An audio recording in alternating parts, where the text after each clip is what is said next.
క్రీస్తు యేసు ప్రభుని ప్రశస్త నామములో ప్రభునందు ప్రియులైన మీ అందరికీ శుభములను వందనములను తెలియచేస్తూ ఉన్నాను.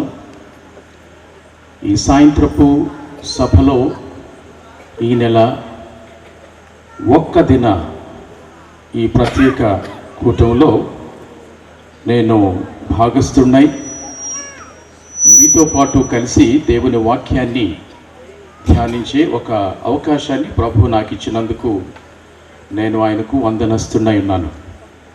మునుపు నేను చూడని ప్రాంతాన్ని ప్రజలను చూడడానికి ఈ శ్రేష్టమైన ఆహ్లాదభరితమైన వాతావరణంలో దేవుని సన్నిధిలో ఆయన వాక్యాన్ని నేర్చుకోవడానికి మీకు నాకు ప్రభు దయచేసిన ఈ శ్రేష్టమైన అవకాశం ఎంతో ధన్యకరమైనది. ప్రియులు నన్ను మీ మధ్యకు ఆహ్వానించినప్పుడు ప్రార్థించి ఇది దేవుని నడిపింపు అని భావించి మీ మధ్యకు నేను రావడం జరిగింది. మరి ఇప్పుడు దేవుని వాక్యాన్ని మనకు ప్రకటించిన బైబిల్ ఉపదేశకులు రాజేష్ గారు మీ అందరి పక్షాన నన్ను ఆహ్వానిస్తూ ఈ సభల నిర్వహణ కుటుంబాన్ని నాకు పరిచయం చేశారు. సహోదరులు చిన్ని వారు, తల్లిగారు, వారి సోదరులు సోదరిలు, స్థానిక సంఘ కాపరి గారు పాస్టర్ విజయరాజు గారు, ఒలీవ ప్రార్థనా మందిరం అందరితో పాటు కలిసి కొన్ని నెలలుగా ఇలాంటి కార్యక్రమాలు ప్రతి నెల చేయడం నేను విని ఎంతగానో ఆనందించాను. సరిగ్గా రమారమి ఒక 10 నెలల క్రిందట 1వ తారీఖు మార్చి నెలలో మన ప్రియ తల్లి గారు మార్తమ్మ గారి పుట్టిన రోజున ఇది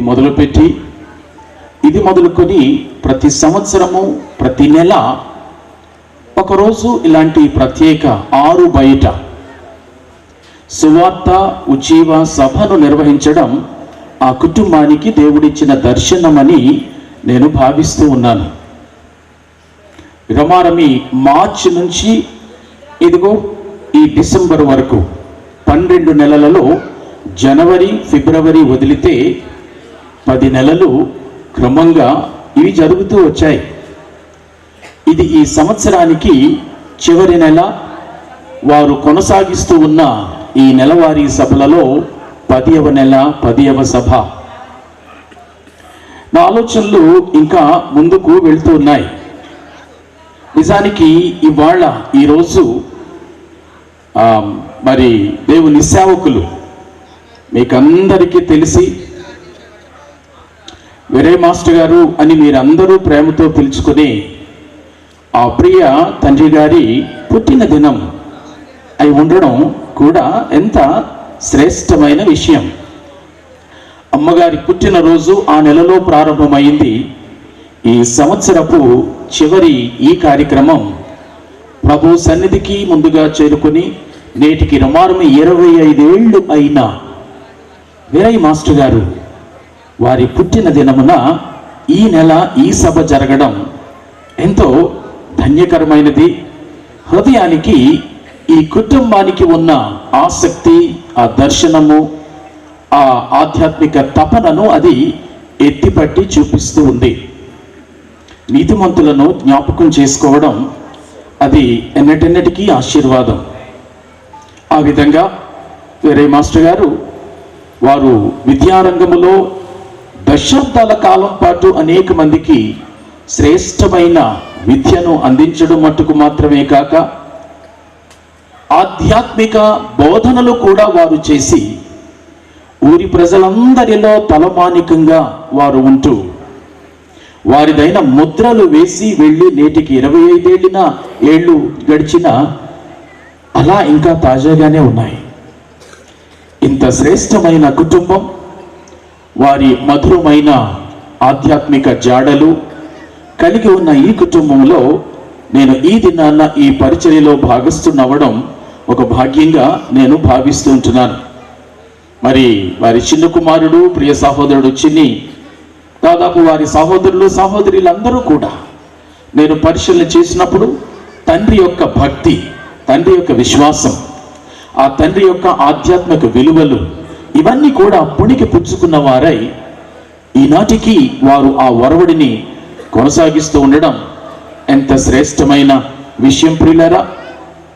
ఇది నాన్న వారి సొంత ఖర్చులతో ఎవరిని ఏది అడగకుండా ఆశించకుండా సంఘ సహాయము తీసుకుంటూ, మీ అందరి సహాయాన్ని తీసుకుంటూ ఇలాంటి సభలు 10 నెలలుగా వారు నిర్వహిస్తూ ఉన్నారు అని అంటే వారిలో మనం అందరం కూడా గ్రహించాల్సిన ఒక శ్రేష్టమైన ఒరవడి, మార్గదర్శకత్వం ఉంది అని నేను భావిస్తున్నాను. ఆ కుటుంబానికి నా పూర్ణ హృదయపూర్వక అభినందనలు, కృతజ్ఞతలు, వందనములను పేరు పేరున నేను తెలియచేస్తున్నాను. ప్రియులారా, ఈ రాత్రి వేళలో కొన్ని నిమిషాలు మనం కలిసి దేవుని వాక్యాన్ని ధ్యానం చేసుకుందాం. ప్రియులు, ఇంతవరకు కూడా ఒక చక్కటి అంశాన్ని మన ముందుకు తీసుకొచ్చారు ఉపదేశకులు రాజేష్ గారు. వారు కపెర్నహూము గురించి మాట్లాడుతూ ఒకప్పటి కపెర్నహూం అది తర్వాత ఏ విధంగా దిగజారిపోయింది అన్న విషయాన్ని జ్ఞాపకం చేస్తూ తిరిగి మరలా పునరుద్ధరించబడాలి అన్న సందేశాన్ని, పిలుపును మనకిస్తూ మనందరినీ కూడా ఆధ్యాత్మికంగా స్వపరీక్ష చేసుకునే దిశగా దేవుని ఆత్మావేశంతో వారు చక్కటి ఉపదేశాన్ని మనకు ఇచ్చారు. యేసుక్రీస్తు ప్రభు వారు బెత్లెహేములో పుట్టారు, నజరేతులో పెరిగారు. కపెర్నహూము యేసుక్రీస్తు ప్రభువుకు 2వ ఇల్లు. అనగా వారి తల్లిదండ్రులు నజరేతు నుండి కపెర్నహూముకు మకాం మార్చారు. ఆ విధంగా ప్రభువు కపెర్నహూములో తల్లిదండ్రులతో పాటు ఉండాల్సిన పరిస్థితి ఆయన జీవితంలో వచ్చింది. అవన్నీ కూడా చాలా చక్కగా మనకు ఉదహరించారు. ఇక ఏ ఇతర ప్రాంతంలోని చేయనన్ని ఉపదేశాలు, ఆధ్యాత్మిక ప్రబోధనలు, అలాగే అద్భుతాలు ఆ సొంత ఊరు అయిన కపెర్నహూములో చేశారు. కానీ చివరికి ఆ కపెర్నహూము ప్రభువును గ్రహించని అంధత్వముతో నిండినదై ఆయనను చాలా లైట్ తీసుకున్నారు. అందుకే ప్రవక్త స్వదేశములో ఘనుడుగా ఎంచబడడు అన్న సామెత ఆ ఊరిని బట్టే కలిగింది. లోకరక్షకుడు తన సొంత ఊరు అనబడిన కపెర్నహూములో ఆయన తెల్లారితే కళ్ళకు కనిపిస్తుంటే వారు ఆయనను లైట్ తీసుకున్నారు. ఆయన ప్రబోధనలు కానీ, ఆయన ఆశ్చర్య అద్భుత సూచక క్రియలు కానీ చాలా తేలికగా తీసుకున్నారు. ఇక ఆనాటి నుంచి కపెర్నహూమును వదిలి ఇతర ప్రాంతాలకు వెళ్ళి ప్రబోధనలు, అద్భుతాలు చేశారు. ఇక ఆ ఊళ్ళో ఆయన చేయలేదు. ఇది మనందరికీ ఒక పాఠాన్ని నేర్పిస్తూ ఉంది. ప్రభు అందుబాటులో ఉండగా, వారి ఊళ్ళోనే ఉంటుండగా ఆ ఊరి వారు ఆయనను అలక్ష్యం చేసి వారు ఒక విధమైన దేవుని ఉగ్రతకు పాత్రులయ్యారు, ఆయనను కోల్పోయారు. స్థానిక గ్రామమా, మనలో కూడా దేవుని యొక్క బోధనలు, ఆయన సన్నిధి, ఆయన సహవాసం, ఆయన ఆశ్చర్యకార్యాలు ఇవన్నీ మనకు అందుబాటులో ఉంటూ ఉంటే మాస్టారు పొట్టి వీరయ్య గారి లాంటి, మార్తమ్మ గారి లాంటి కుటుంబము, వారి బిడ్డలు వారి సొంత ఆసక్తితో నెలకు ఒకసారి ఇలాంటి ప్రత్యేక సువార్త ఉపదేశ సందేశాలు మనకు అందిస్తూ ఉంటే ఇవి చాలదు అన్నట్టు ఈ గ్రామంలో ఉన్న 6-7 వివిధ శాఖల సంఘాలు వారం కూడా దేవుని వాక్యోపదేశాలు చేస్తూ ఉంటుంటే మనలో ఎవరమైనా నిర్లక్ష్యపూరితంగా వ్యవహరిస్తే మనకు అదే తీర్పు వస్తుంది. మనము ప్రభువును పోగొట్టుకుంటాం, ఆయన ఆశీర్వాదాలు పోగొట్టుకుంటాం, ఆయన ఉనికిని మనము కోల్పోతాం, ఆయన శాపానికి, ఉగ్రతకు గురి అవుతాం. ఈ సందేశాన్ని మరి ఎంతో శ్రేష్టంగా చక్కగా మనకు వినిపించిన సహోదరులకు నా అభినందనలు తెలియచేస్తుంటున్నాను.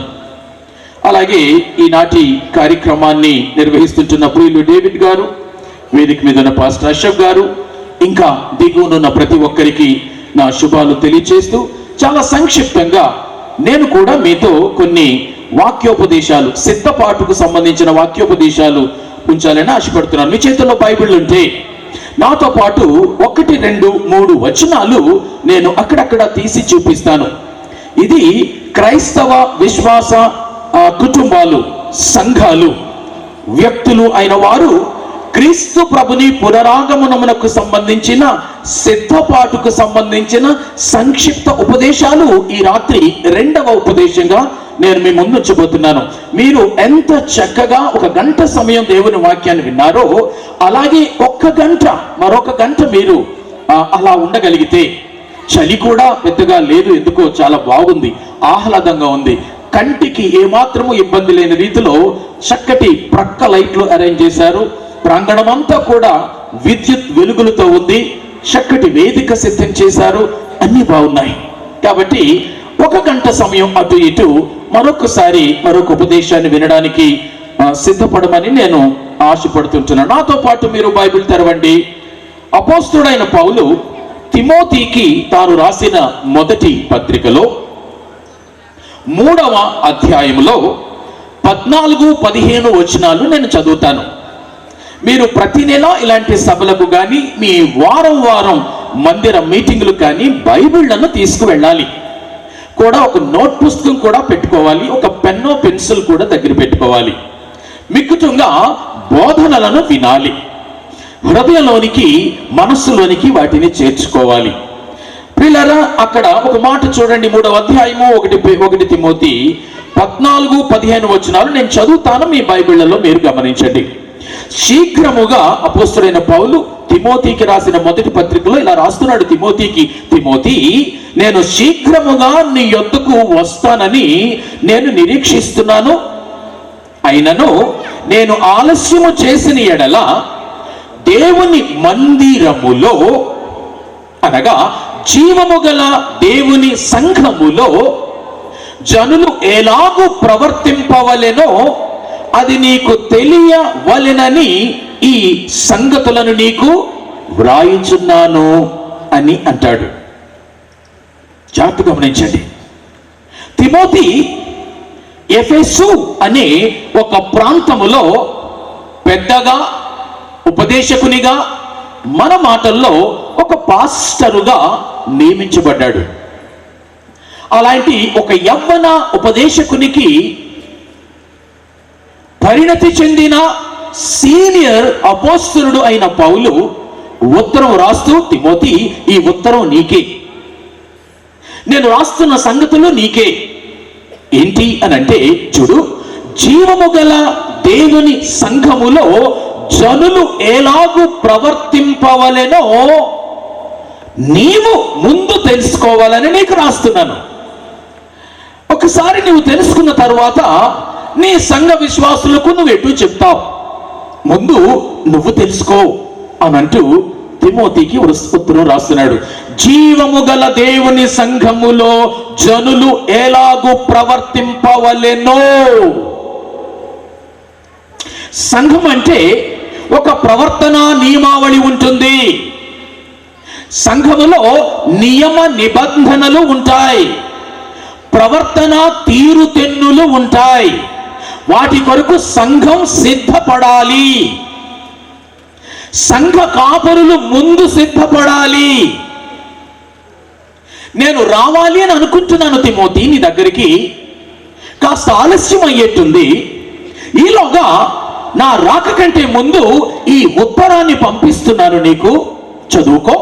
అందులో జీవము గల దేవుని సంఘములో జనులు ఎలాగూ ప్రవర్తనాపూర్వకమైన సిద్ధపాటు కలిగి ఉండాలో నువ్వు తెలుసుకో, నీ సంఘానికి చెప్పు అని రాస్తున్నాడు.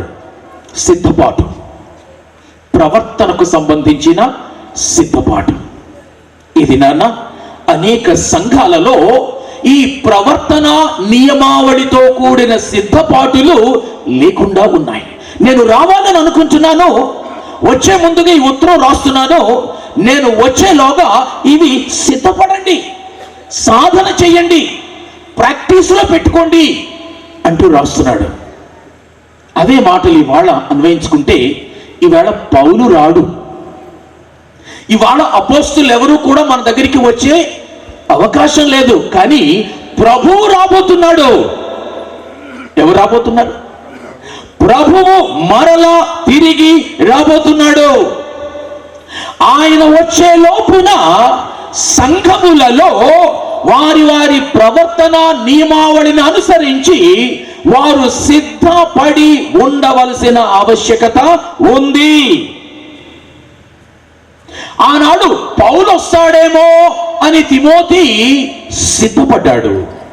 ఇవాళ ప్రభువు వచ్చి తీరుతాడు అని మనం సిద్ధపడాలి. ఎలా సిద్ధపడాలి? ఇంకొక వచనం కూడా దాని నేపథ్యంలో మీకు జ్ఞాపకం చేస్తాను. ఏమని? ప్రసంగి గ్రంథం 5వ అధ్యాయము 1వ వచనం. 5:1 ప్రసంగి ఏముంది? నీవు దేవుని మందిరమునకు పోవునప్పుడు నీ ప్రవర్తన జాగ్రత్తగా చూచుకొనుము. పౌలు తిమోతికి రాస్తూ నీ ప్రవర్తన జాగ్రత్తగా చూచుకో. పాత నిబంధనలో జ్ఞాని అయిన సొలొమోను కూడా రాస్తూ నీవు దేవుని మందిరమునకు వెళ్ళినప్పుడు నీ ప్రవర్తన జాగ్రత్తగా చూచుకో అంటే సిద్ధంగా ఉండు, సిద్ధపాటు పడు అని చెప్పడం అన్నమాట. ఆమోసు గ్రంథం 4:12 కూడా 3వ వచనంగా చూస్తే 4:12 ఆమోసు గ్రంథం. కాబట్టి ఇశ్రాయేలీయులారా, మీ ఎడల నేనీలాగునే చేయుదును గనుక ఇశ్రాయేలీయులారా, మీ దేవుని సన్నిధిని కనబడుటకై సిద్ధపడుడి. మీ దేవుని సన్నిధిని కనపడుటకై సిద్ధపడుడి. నేను ఆశ్చర్యపోయాను. వీరు ఈ సంవత్సరం అంతా కూడా సిద్ధపాటు అనే ఒక థీమ్, అంశం మీద నెలవారీ సభలు నిర్వహిస్తూ వచ్చారు. ఇది చివరి నెల. ప్రశ్న: 9 నెలల సిద్ధపాటు ప్రసంగాలు అయిపోయాయి. ఇది 10వ నెల. ఇక వచ్చే సంవత్సరము దేవుని చిత్తమై మరో అంశంతో నెలవారీ సభలు మొదలవుతాయి. అయితే సిద్ధపాటు అన్నది జరిగిందా? నేను ముస్తాబై ఉన్నానా? సిద్ధపడుతూ ఉన్నానా? ఎవరో ఒక అతిథి బోధకుడు వచ్చి బోధించి వెళ్ళిపోవడానికి సిద్ధపాటు కాదు నేను మాట్లాడుతున్నది. ప్రభుని పునరాగమనమునకు సంబంధించిన సిద్ధపాటు గురించి మాట్లాడుతున్నాను. చిత్రమైన విషయం ఏంటంటే, నన్ను మరి చిన్ని పిలిచాడు అన్న విషయం మీకు ఎవరికి తెలియదు అని కూడా విన్నాను. నన్ను బహుశా ఈ స్టేజ్ మీదే మీరు చూస్తున్నారేమో. పాంఫ్లెట్లు లేవు, ఫోటోలు లేవు, నా గురించి మీకు ముందస్తు సమాచారము లేదు. ఇక్కడే చూస్తున్నారు మీరు నన్ను. ఎందుకయ్యా అని అంటే, లేదండి, కొంతమంది కొన్నిసార్లు మనుషులు ఎవరు వస్తున్నారా అని వస్తూ ఉంటారండి. మనుషులను బట్టి వచ్చే ఆ రాక నాకు అక్కర్లేదు. మేము ఎటో ప్రార్థన చేసి ఒక మంచి ఉపదేశకునే పిలుస్తాం కాబట్టి దేవుని వాక్యం కోసం ఆశపడి వచ్చే వాళ్ళే 10 మంది అయినా చాలు అని చిన్ని అంటే నాకెంతో ఆశ్చర్యం కలిగింది. ఇలాంటి వాళ్ళు కూడా ఉన్నారా ఈ దినాలలో అని. పాంఫ్లెట్ లేకపోతే సభలు ఉండవు. ఎవరు వస్తున్నారా ముందు తెలియకపోతే వచ్చేవాళ్ళు రారు. కానీ ఈవేళ మీరందరూ కూడా 10 నెలల నుంచి రమారమ్మి అలవాటు పడి వాక్యానికి మాత్రమే మీరు అలవాటు పడిన వానిగా ఇక్కడికి వచ్చి కూర్చున్నారని నాకు చాలా స్పష్టంగా అర్థమవుతుంది. మరి అయితే ఈ 10 నెలలలో మీరు సిద్ధపాటు కలిగి ఉన్నారా అన్నది చాలా ప్రాముఖ్యమైన విషయం. ఈ చదివిన 2 వచనాల్లో ఉంటున్న మాట ఏంటంటే, దేవుని సన్నిధిలో ఆయన ప్రజలు సిద్ధపడవలసి ఉన్నది. క్రైస్తవునికి ఒక ప్రవర్తన నియమావళి ఉన్నది. ఆ అది ఆయన వచ్చే లోపున మనము ఎరుగవలసిన వారమై, దానిని సాధన చేస్తూ ఉన్నవారమై, సాధన చేస్తూ సాధిస్తూ ఉన్నవారమై ఉంటూ ఉండగా ఆయన రావలసిన వాడే వచ్చినప్పుడు నేను సిద్ధంగానే ఉన్నాను ప్రభువా అని మనం అనగలిగితే నువ్వు మాత్రమే ఎత్తబడతావు. సంఘాలలో ఆ సిద్ధపాటు కావాలి, కాపరులలో ఆ సిద్ధపాటు కావాలి, విశ్వాస సమాజములో ఆ సిద్ధపాటు కావాలి. ఏ విషయాల్లో ప్రాథమికంగా మనము సిద్ధపడాలి ప్రభుని రాకడకు ముందు అన్న విషయాలు నేను స్థూలంగా కొన్ని మాట్లాడి ముగించి కూర్చుంటాను. మొట్టమొదటిగా విని గైకొనుటలో సిద్ధపాటు కావాలి. నేను చెప్పినవన్నీ కూడా ఒకవేళ మీరు మర్చిపోయినా ఈ మాటలు, ఈ పాయింట్లు గుర్తుపెట్టుకోండి. విని గైకొనుటలో సిద్ధపడాలి. ప్రియులారా, పరిశుద్ధ గ్రంథములో ఎప్పుడు దేవుని సేవకులు మనకు ఉపదేశం చేస్తూ ఉన్నా, ఎందుకండి ఆ ఉపదేశాలు అని అంటే అవి విని ఆ చొప్పున మనము గైకొనడానికి, విని ఆ చొప్పున గైకొనడానికే మనము సిద్ధపడాలి. విని గాలికి వదిలేయడం అన్నది మనము చేయకూడదు. నేను పరిశుద్ధ గ్రంథములో 3 వ్యక్తులను అడిగాను. ఆ వ్యక్తులు ఏమని అడిగానంటే, ఓ యోబు గారు, యోబు, నీవు దేవుని యొక్క స్వరాన్ని, దేవుని మాటను వింటూ వస్తున్నావు కదా. ఎందుకంటే యోబు అబ్రహాము కాలపు వాడు.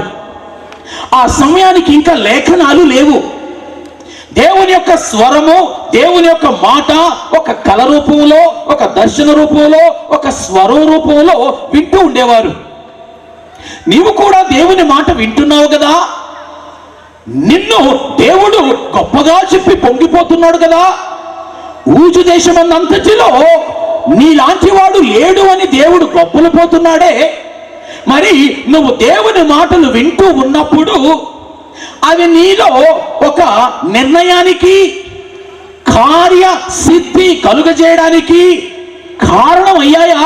అనగా నువ్వు విన్న మాటలు సాధన చేస్తున్నావా? వాటి విషయమై సిద్ధపడుతున్నావా? ఒక తీర్మానాన్ని చేసుకున్నావా యోబు అని అడిగితే యోబు అన్నాడు, ఎందుకు చేసుకోవడం లేదు, నేను దేవుడు నాతో మాట్లాడినప్పుడల్లా నేను తీర్మానాలు చేస్తూ సిద్ధపడుతూ సాధన చేస్తూ సిద్ధపడుతూ ఉన్నాను అన్నాడు.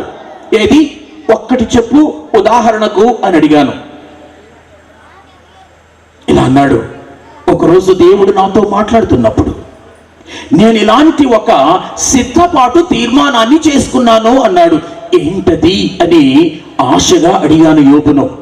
యోబంటాడు, నేను నా కన్నులతో నిబంధన చేసుకున్నాను, ఇక కన్యకను నేను ఎలాగూ చూతును అని ఒకసారి నిబంధన తీర్మానాన్ని చేసుకున్నాను.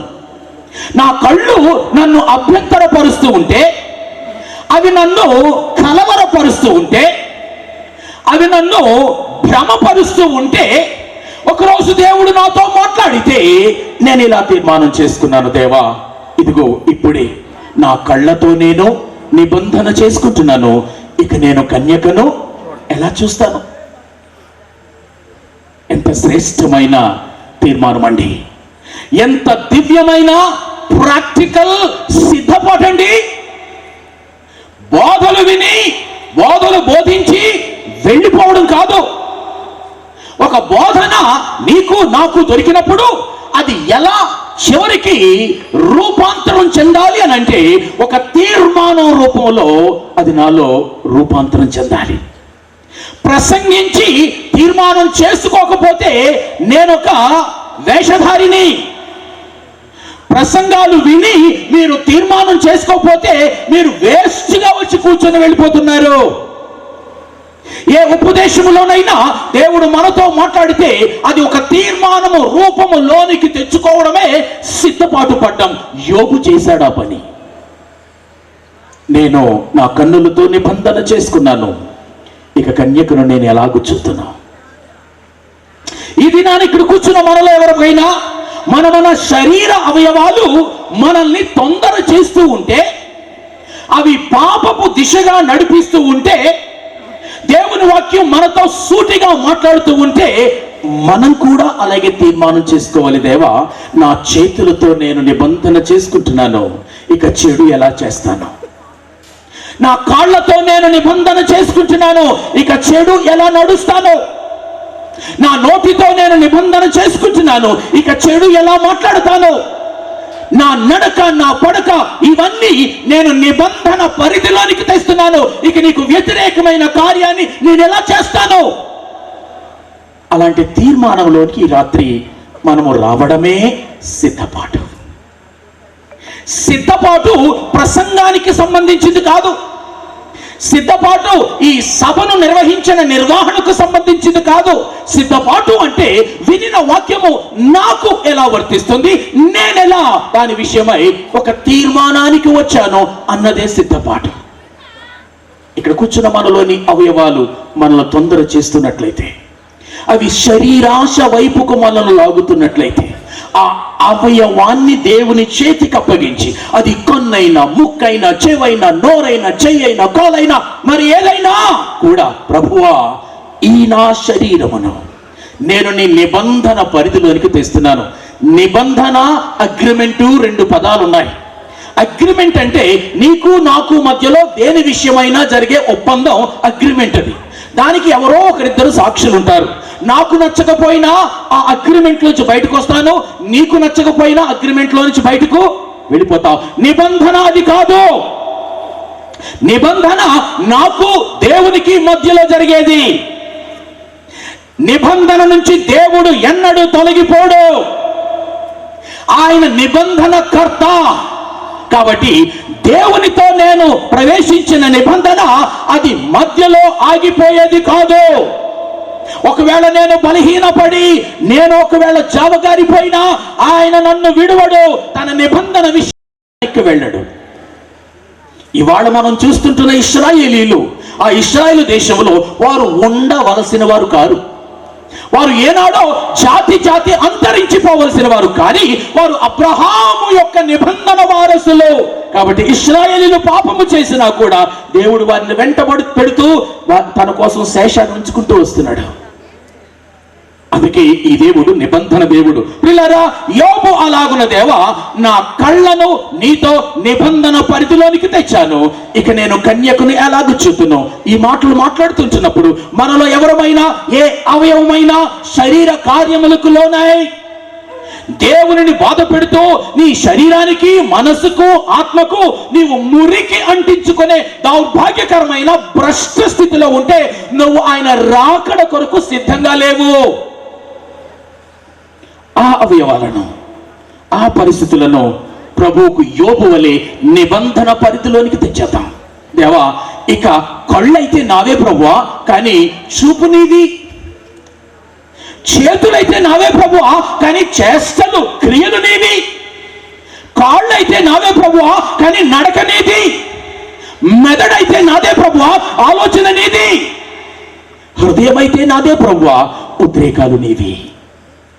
ఇలాంటి స్థితిలోనికి మన నఖ శిఖ అనగా శిరస్సు నుంచి పాదము వరకు ఉన్న ప్రతి అవయవాన్ని యోబు మాదిరిగా నిబంధన పరిధిలోనికి మనం తెస్తే మనము సిద్ధపాటులో ఉన్నవారము. ఆమేన్. పౌలుని అడిగాను, పౌలా, నువ్వు ఒక గొప్ప అపోస్తలుడివి, ఈ క్రొత్త నిబంధనలో దాదాపు 3వ వంతు పుస్తకాలన్నీ నువ్వే రాశావు, నీకు పాత నిబంధన గ్రంథం కూడా ఉంది చదువుకోవడానికి, నీవు ధర్మశాస్త్రాన్ని అవపోసన పట్టావు, నీతో ధర్మశాస్త్రము ద్వారా దేవుడు మాట్లాడుతూ వస్తూ ఉన్నాడు. నువ్వెప్పుడైనా ఏమైనా ఒక నిబంధన చేసుకున్నావా, ఒక తీర్మానానికి వచ్చావా అని అంటే, ఎందుకు రాలేదు, బోలెడన్ని సార్లు వచ్చాను అన్నాడు. నేను అన్నాను, ఒక్కటి చెప్పు పౌలా అని అంటే ఆయన అంటాడు, ఒకసారి ఏమైందంటే నేను కొరింథు అనే ఊళ్ళో ఉన్న సంఘానికి ఉత్తరం రాస్తున్నప్పుడు దేవుని మాటలు నాకు రాగా నేను దేవుని వెంబడిస్తూ ఉన్నవానిగా తీర్మానం చేసుకుంటూ ఆ సంఘానికి ఇలా రాశాను. ఏమని? నేను క్రీస్తును పోలి నడుచుకొనుచున్న ప్రకారము మీరు నన్ను పోలి నడుచుకోండి అని నేను అన్నాను. క్రీస్తును పోలి నడుచుకున్నటకు నేను తీర్మానించుకున్నాను. ఇది సిద్ధపాటు అంటే. ప్రియులారా, ఇంతకు మించిన శ్రేష్టమైన సిద్ధపాటు ఇంకొకటి ఉండదు. మనము వర్తమానాలు వింటూ ఉంటే, తీర్మానాలు చేసుకుని సిద్ధపడుతూ ఉంటే ఏం జరుగుతుందండి నాలో అంటే, నేను క్రీస్తుతో సమపోలిక కలిగిన వానిగా రూపాంతరం చెందుతూ ఉంటాను. నాలో క్రీస్తు పోలిక నానాటికి మెరుగుపడుతూ ఉంటుంది. ఒక సంఘము యొక్క అంతిమ లక్ష్యము క్రీస్తును పోలి ఉండుటయే. ఒక కాపరి యొక్క అంతిమ లక్ష్యము క్రీస్తును పోలి ఉండుటయే. వారు కూడా పౌలుకు వలె, నేను క్రీస్తును పోలి నడుచుకున్న ప్రకారము మీరు నన్ను వెంబడించండి, నన్ను పోలి నడుచుకోండి అని అనగలిగే సాహస సిద్ధపాటులోనికి రావడమే ప్రతి వాక్య ధ్యానము యొక్క అంతిమ లక్ష్యమై ఉంది. ఈరోజు పెద్ద ఆశే కావచ్చది, కానీ ప్రభుతో ఇలా తీర్మానం చేసుకుందాం. చిన్ని మాట్లాడుతూ చిన్న విషయాల్లో కూడా నేను క్రీస్తును పోలి నడుచుకోవాలని, నా మాటలు ప్రభు వింటున్నాడన్న స్పృహలో నేను ఉంటానండి అని అంటుంటే ఎంత ముచ్చటగా ఉన్నది. ఇదే కాబట్టి నా తలంపు, నా క్రియ, నా ఊహ, నా ఆలోచన, నా ఉద్రేకాలు అన్నీ కూడా క్రీస్తును పోలి నడుచుకుంటూ ఉన్నప్పుడు, క్రీస్తును గురించిన భయభక్తులలో ఆయన నా చుట్టూనే ఉన్నాడు అన్న స్పృహలో నేను జీవిస్తూ ఉన్నప్పుడు నేను క్రీస్తును పోలిన వానిగా మెరుగ్గా అయిపోతాను. అప్పుడు నేను అనగలను, సంఘమా, ఒలీవ సంఘమా, నేను క్రీస్తును పోలి నడుచుకున్న ప్రకారం మీరు నన్ను పోలి నడుచుకోండి. అది సిద్ధపాటు. ఇంకొక వ్యక్తిని అడిగాను, ఏమయ్యా నువ్వు మీ నాన్న, మీ తాత, మీ ముత్తాత వీళ్ళందరూ గొప్ప పితరులు కదా, నువ్వు కూడా మీ అమ్మ, నాన్న, తాత, తాతమ్మ, ముత్తాత, ముత్తమ్మ వీళ్ళందరి దగ్గర నుంచి దేవుని మాటలు వింటూ వచ్చావు కదా, మరి నువ్వేమైనా ఒక తీర్మానం చేసుకున్నావా? నువ్వు విన్న మాటల గురించి ఒక తీర్మానంతో సిద్ధపాటుకు వెళ్ళావా అని అడిగితే చాలా చేశాను అన్నాడు. ఒకటి చెప్పు అని అడిగాను. ఆయన అంటాడు, ఒకరోజు ఏమైందంటే నేను చాలా తీవ్రమైన ఒత్తిడిలో ఉన్నాను, తీవ్రమైన భయంకరమైన శోధనలో ఉన్నాను. ఆ శోధన నా మీదకు ఉరికి వస్తూ ఉంది. ఇక నేను తప్పించుకోలేను అని నాకు అర్థమయ్యింది.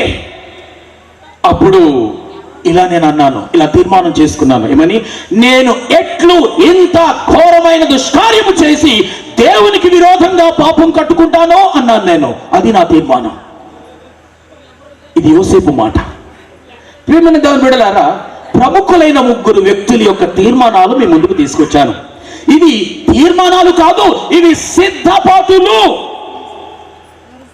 నా శరీరానుసారం ప్రవర్తించకుండా నా కన్నులతో, నా అవయవాలతో నేను నిబంధన చేసి అలా సిద్ధపడుతున్నాను అని యోబు అంటే, నేను సమస్త విషయాల్లో క్రీస్తును పోలి నడుచుకుంటూ నా వెనుక వచ్చి వారిని కూడా నన్ను పోలి నడుచుకోండి అంటూ క్రీస్తుతో సమరూపము కలిగిన వానిగా జీవించుటకు తీర్మానం చేసుకున్న పౌలు ఒకడైతే, ఎవనేచ్ఛడు నా చుట్టూ ముప్పిరిగొంటూ, నేను బానిసను కదా, బలహీనుడను కదా, చెప్పింది చేయాల్సిన వాడను కదా, అయినా నా తప్పేంటి? నా వయసుకు ఆకర్షణలు ఉండవా? నా వయసుకు కోరికలు ఉండవా? నేనేం తప్పు చేసి పరాయి దేశానికి వచ్చాను? కాబట్టి నేనెందుకు దేవుని మాట వినాలి?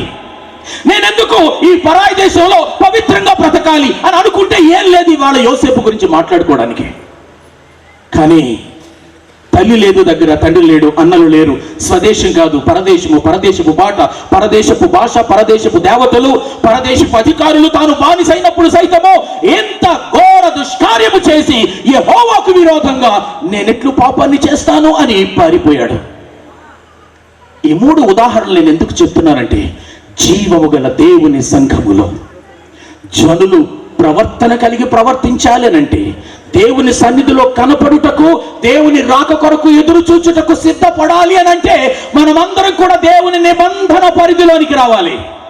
ఆయన నిబంధనలోనే మనకు క్షేమం, ఆయన బాహువుల్లోనే మనకు భద్రత. దేవా, నా కళ్ళు నీవి, నా చేతులు నీవి, నిన్ను పోలి నీలా నడుచుకోవాలని నేను తీర్మానించుకుంటున్నాను. నేను ఒంటరిగా ఉన్నా నాతో ఉన్నావు నీవు అన్న స్పృహలోనే నేను జీవిస్తున్నాను. ఈ స్థితిలోనికి కనుక మనం అందరం రాగలిగితే నువ్వు సిద్ధపాటులో ఉన్నావు అని అర్థం.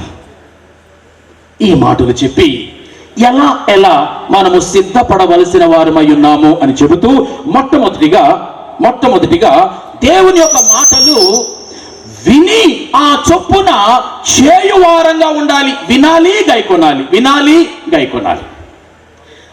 ప్రియులారా, యేసుక్రీస్తు ప్రభు వారు ఆయన మాట్లాడుతూ ఒకసారి ఏమన్నారంటే, కాగా మీకు తెలిసినవే, కాగా ఈ నా మాటలు విని వాటి చొప్పున చేయని వాడు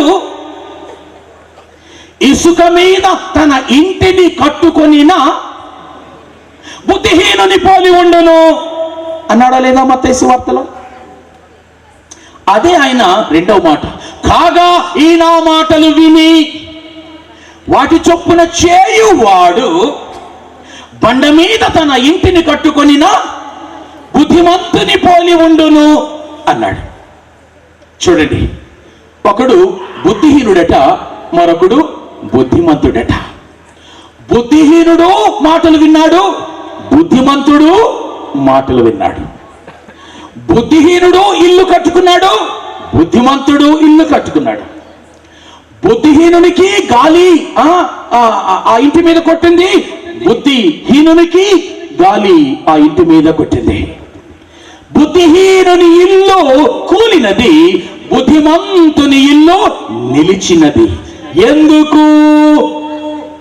తేడా ఏంటి? ఒకడు విన్నాడు, ఆ చొప్పున చేయలేదు, ఒకడు విన్నాడు, ఆ చొప్పున చేశాడు. అంతే తేడా. ఇక అంతకు మించి ఇద్దరిలో వ్యత్యాసం ఏమీ లేదు, అన్ని సమానమే అందరికీ. కానీ ఒకడు విని ఆ చొప్పున బండ మీద ఇల్లు కట్టుకున్నాడు, ఒకడు వినకుండా ఇసుక మీద కట్టలేదు. విన్నాడు, అతడు కూడా విన్నాడు, విని గై కొనకుండా ఇసుక మీద ఇల్లు కట్టాడు. ఈ ఇద్దరికి ఉన్న ఒకే ఒక తేడా, వీడు వినిన దాని చొప్పున చేశాడు, ఇతడు వినిన దాని చొప్పున చేయలేదు. ఇప్పుడు చెప్పండి, వినడం సరిపోదా? వినడం సరిపోతుందా? చాలదు. వినిన దాని చొప్పున చెయ్యడంలోనే నీ ప్రత్యేకత, నీ సిద్ధపాటు ఉంటుంది. వినిన దాని చొప్పున చేసినందుకు ఇతడు బుద్ధిమంతుడయ్యాడు, వినిన దాని చొప్పున చేసినందుకు బండ మీద ఇల్లు కట్టుకున్నాడు, వినిన దాని చొప్పున చేసినందుకు ఆ ఇల్లు కూలకుండా ఉంది. అలా చేయలేదు కాబట్టి వీడి ఇల్లు కూలింది. జాగ్రత్త వినండి, దీని అర్థం ఏంటండి? ఏమండి, మనం ఆదివారాలు గుడికి వెళ్ళడం లేదా? వెళ్తున్నాం. పాస్టర్ గారు ప్రసంగాలు చేయడం లేదా? చేస్తున్నారు. టీవీలలో, మొబైల్లో ఇతర ప్రబోధకుల బోధలు మనకు వినపడడం లేదా? వినిపిస్తున్నాయి. కానీ ఎక్కడో తేడా ఉంది. నీ ఇల్లు కూలుతుంది, నీ ఇంటికి బీటలు వారుతుంది. ఇంటికి బీటలు వాడడం అంటే నువ్వు కట్టుకున్న ఇటుక సిమెంట్ ఇల్లు గురించి కాదు మాట్లాడుతున్నాను. నీ వ్యక్తిగత ఆధ్యాత్మిక జీవితమైన ఇల్లు బీటలు వారుతుంది. నీలో శాంతి లేదు, సమాధానం లేదు, నెమ్మది లేదు. పైకి భక్తి కలిగిన వాని వలె ఉన్నావు, లోపల దాని శక్తి ఎరగకుండా ఉన్నావు. పైకి సుందరమైన ఇంటిలా కనిపిస్తున్నావు, లోపల పునాది లేదు, ఇసుక మీద కట్టుకున్నావు. అందుకే ప్రతి చిన్న శోధనకు నువ్వు ఒరిగిపోతావు, కూలిపోతావు, మాటికి పడిపోతావు. ఎందుకు అనంటే నువ్వు వినక కాదు, ఆ చొప్పున గైకొనక. అందుకనే ఇవాళ ఎవరండి సిద్ధపడేవాళ్ళు అని అంటే, వినిన దాని చొప్పున గైకొను వాడే సిద్ధపడేవాడు. చాలా కాలం క్రితం ఒక చిన్న అమ్మాయి రాజప్రాసాదంలో ఉందామె. ఇద్దరు టీచర్లు అమ్మాయికి పాఠాలు చెప్పడానికి రాజు గారి చేత నియమించబడ్డారు. ఈ టీచర్లు ఆ అమ్మాయికి పాఠాలు చెప్తుంటే అమ్మాయి వినదే. కొట్టకూడదు, ఎందుకంటే ఆమె రేపు కాబోయే రాకుమారి. తిట్టకూడదు, అవన్నీ కుదరదు. ఎలాగోలాగా మంచి చేసుకుని అమ్మాయికి పాఠాలు చెప్పాలి, కానీ వినదే. ఒకరోజు ఇద్దరు టీచర్లు చాలా విసిగిపోయి, అమ్మా వినమ్మా అని బ్రతిమలాడుతున్న రీతిలో దీనంగా ముఖాలు పెట్టి అడిగితే, ఆ అమ్మాయి చిలిపిగా, అల్లరిగా, కొంటిగా, ఎందుకు వినాలి అని అడిగింది. ఎందుకు వినాలి? చాలా మంచి ప్రశ్న అడిగావమ్మా. చూడండి టీచర్లు ఎలా, చాలా మంచి ప్రశ్న. ఎందుకు వినాలి అని అంటే, నువ్వు రేపొద్దున్న ఇప్పుడు వింటే రేపొద్దున్న మహారాణి అవుతావు. ఈ రవి అస్తమించని విశాల బ్రిటిష్ సామ్రాజ్యానికి మొకుటము కలిగిన మహారాణి అవుతావు అంటే అన్నది ఆ పిల్ల మరలా. అంటే ఏంటంటేనమ్మా, నువ్వు ప్రపంచ దేశాలలోని నాయకులను నువ్వు నియమిస్తావు. ఎవరిని కుర్చీలో కూర్చోబెట్టాలంటే వాడిని కూర్చోబెడతావు, ఎవరిని దించేయాలంటే దించేస్తావు. వారందరూ వచ్చి నీ ముందు వంగి ప్రణామాలు చేస్తారు, నీ వారికి సూచనలు ఇస్తావు, సలహాలు ఇస్తావు. ప్రపంచాన్ని పాలించే గొప్ప నాయకురాలు అవుతావమ్మా ఇప్పుడు వింటే. అమ్మ వింటావా? అమ్మాయి ఆలోచన పడిపోయింది. ఇద్దరు టీచర్లు గుడ్లు అప్పగి చూస్తున్నారు, ఈ అమ్మాయి ఏమంటుందో అని. చివరికి ఆశ్చర్యంగా ఏదో ఆలోచించినదై అయితే వింటాను అన్నదామె. అయితే వింటాను అన్నది అంతేనండి. ఇక చరిత్ర తిరగబడింది. ఆమె రవి అస్తమించని విశాల బ్రిటిష్ సామ్రాజ్యాన్ని ఆమె 63 సంవత్సరాల 7 నెలలు పాలించింది. ఏకబిగిని 63 సంవత్సరాల 7 నెలలు బ్రిటన్ మహారాణి. ఆమెను ఎంప్రెస్ ఆఫ్ ఇండియా అని అన్నారు. ఆమెను queen of United Kingdom and great Britain అని అన్నారు. 63 సంవత్సరాలు 7 నెలలు పాలించడం అంటే మాట్లాడి పాలించింది. ప్రియులారా, పోయిన సంవత్సరం 2022లో సెప్టెంబర్ నెలలో 8వ తారీఖున ఎలిజబెత్ II అనే ఒక ఆమె చనిపోయింది, బ్రిటన్ రాణి. నేను ముందు మాట్లాడుతున్న ఆమె పేరు విక్టోరియా మహారాణి. ఆ విక్టోరియా మహారాణి యొక్క ముది మనవరాలు మొన్న పోయిన సంవత్సరం చనిపోయిన ఎలిజబెత్ II. ఈ ఎలిజబెత్ II ఒక్కటి ఈమె మట్టుకు మాత్రమే ఈమె 70 సంవత్సరాలు పాలించింది. ఆమె ముందు ఆమె ముత్తమ్మ విక్టోరియా రాణి 63 సంవత్సరాల 7 నెలలు పాలించింది. ఎందుకు మాటలు చెప్తున్నాను అనంటే, ఇది చరిత్ర. విన్నది ఆమె. ఆ రోజు వినకుండా, పాఠాలు నేర్వకుండా, జ్ఞానం సంపాదించుకోకుండా, బుద్ధి పొందుకోకుండా ఆమె మొద్దుగా కనుక ఉండి ఉన్నట్లయితే ఆమె పాలనకు రానివ్వరు. వచ్చిన ఆమె పాలించలేదు. 63 సంవత్సరాల 7 నెలలు పాలించే సీన్ ఉండేది కాదు. కాబట్టి వినుటలో అంత శ్రేష్టమైన సిద్ధపాటు ఉంది. అందుకే యేసు ప్రభువారు సైతము కొన్ని ఉపమానాలు చెప్పేశాను. అయితే ఒక మాట చెప్తున్నాను వినండి. కాగా వినుటకు చెవులు గలవాడు వినుగాక. వినుటకు చెవులు గలవాడు వినుగాక. చెవులు ఎవరికి ఉన్నవా? అందరికీ ఉంటాయి. కానీ వినేవారుగా ఉండరా? ఉంటారు. మరి ఎక్కడ తేడా? ఎందుకు ప్రభు అలా మాట్లాడంటే, వారు వింటారు వింటారు వింటారు, హృదయం అందు గ్రహించారు. వారి ఒళ్ళు కొవ్వెక్కింది, వారి హృదయం కొవ్వెక్కింది. ఇది ప్రభు అన్న మాటలు ఇవి. విని ఆ చొప్పున చెయ్యని వాడు కొవ్వెక్కిన వాడు, వాడికి నేను దూరంగా ఉంటానన్నాడు ఆయన. ఈ రాత్రి వేళలో ఈ కఠినమైన మాటలు ఒకవేళ మనకే ఆయన విసురుతూ ఉంటే భయపడాలి. విని ఆ చొప్పున చేయని వాడిని వేషధారులు అని అంటాడు. ఇందాక సోదరులు రాజేష్ మాట్లాడుతూ అయ్యో అయ్యో అంటూ అనేక పర్యాయాలు ఆనాటి శాస్త్రులు పరిశీలన ఆయన తల కొట్టుకుంటూ ఎందుకో ఆయన వారిని గద్దించాడంటే, వారు వినరు, వింటున్నట్టుంటారు, చెయ్యరు. అయ్యో నీకు శ్రమ, అయ్యో వేషధారులారా మీకు శ్రమ అని అన్నాడు అది నాన్న. ఈరోజు కూడా అవి మనకు వర్తిస్తాయి. కాబట్టి ఒక తీర్మానం మనం చేసుకుందాం. అదేంటంటే, దేవా నీ వాక్యము వెల్లడి అగుటతోడని నాకు వెలుగు కలుగుతుంది. కాబట్టి వింటాను, వినిన దాని చొప్పున నేను చేస్తాను. ప్రియులారా, మీరు అనొచ్చు, విక్టోరియా మహారాణి విన్నదండి, ఆమె రాణి అయ్యింది, నేను వింటే నేనేమవుతానండి అని కనుకంటే, ప్రియులారా, ఆమె కంటే శ్రేష్టమైన బహుమానాలు, శ్రేష్టమైన ఆధిక్యతలు ప్రభువు మనకు సిద్ధం చేసి ఉంచాడు. కొన్ని మీకు చెప్తాను. ఆయన అంటున్నాడు, ఆయన మాట కనుక విని ఆ చొప్పున గైకుంటే చేస్తే, నిన్ను అంటున్నాడు ఆయన, నీవు నా సహవారసుడవు. రెండవది, నీవు నా స్నేహితుడవు.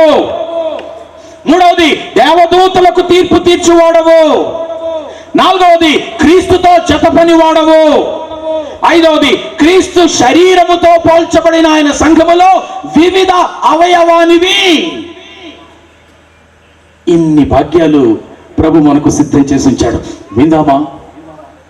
ఆయన మాట విని ఆ చెప్పులు కనుక మనం చేస్తే నువ్వు సిద్ధపడుతున్నావు. దేనికి సిద్ధపడుతున్నావు తెలుసా?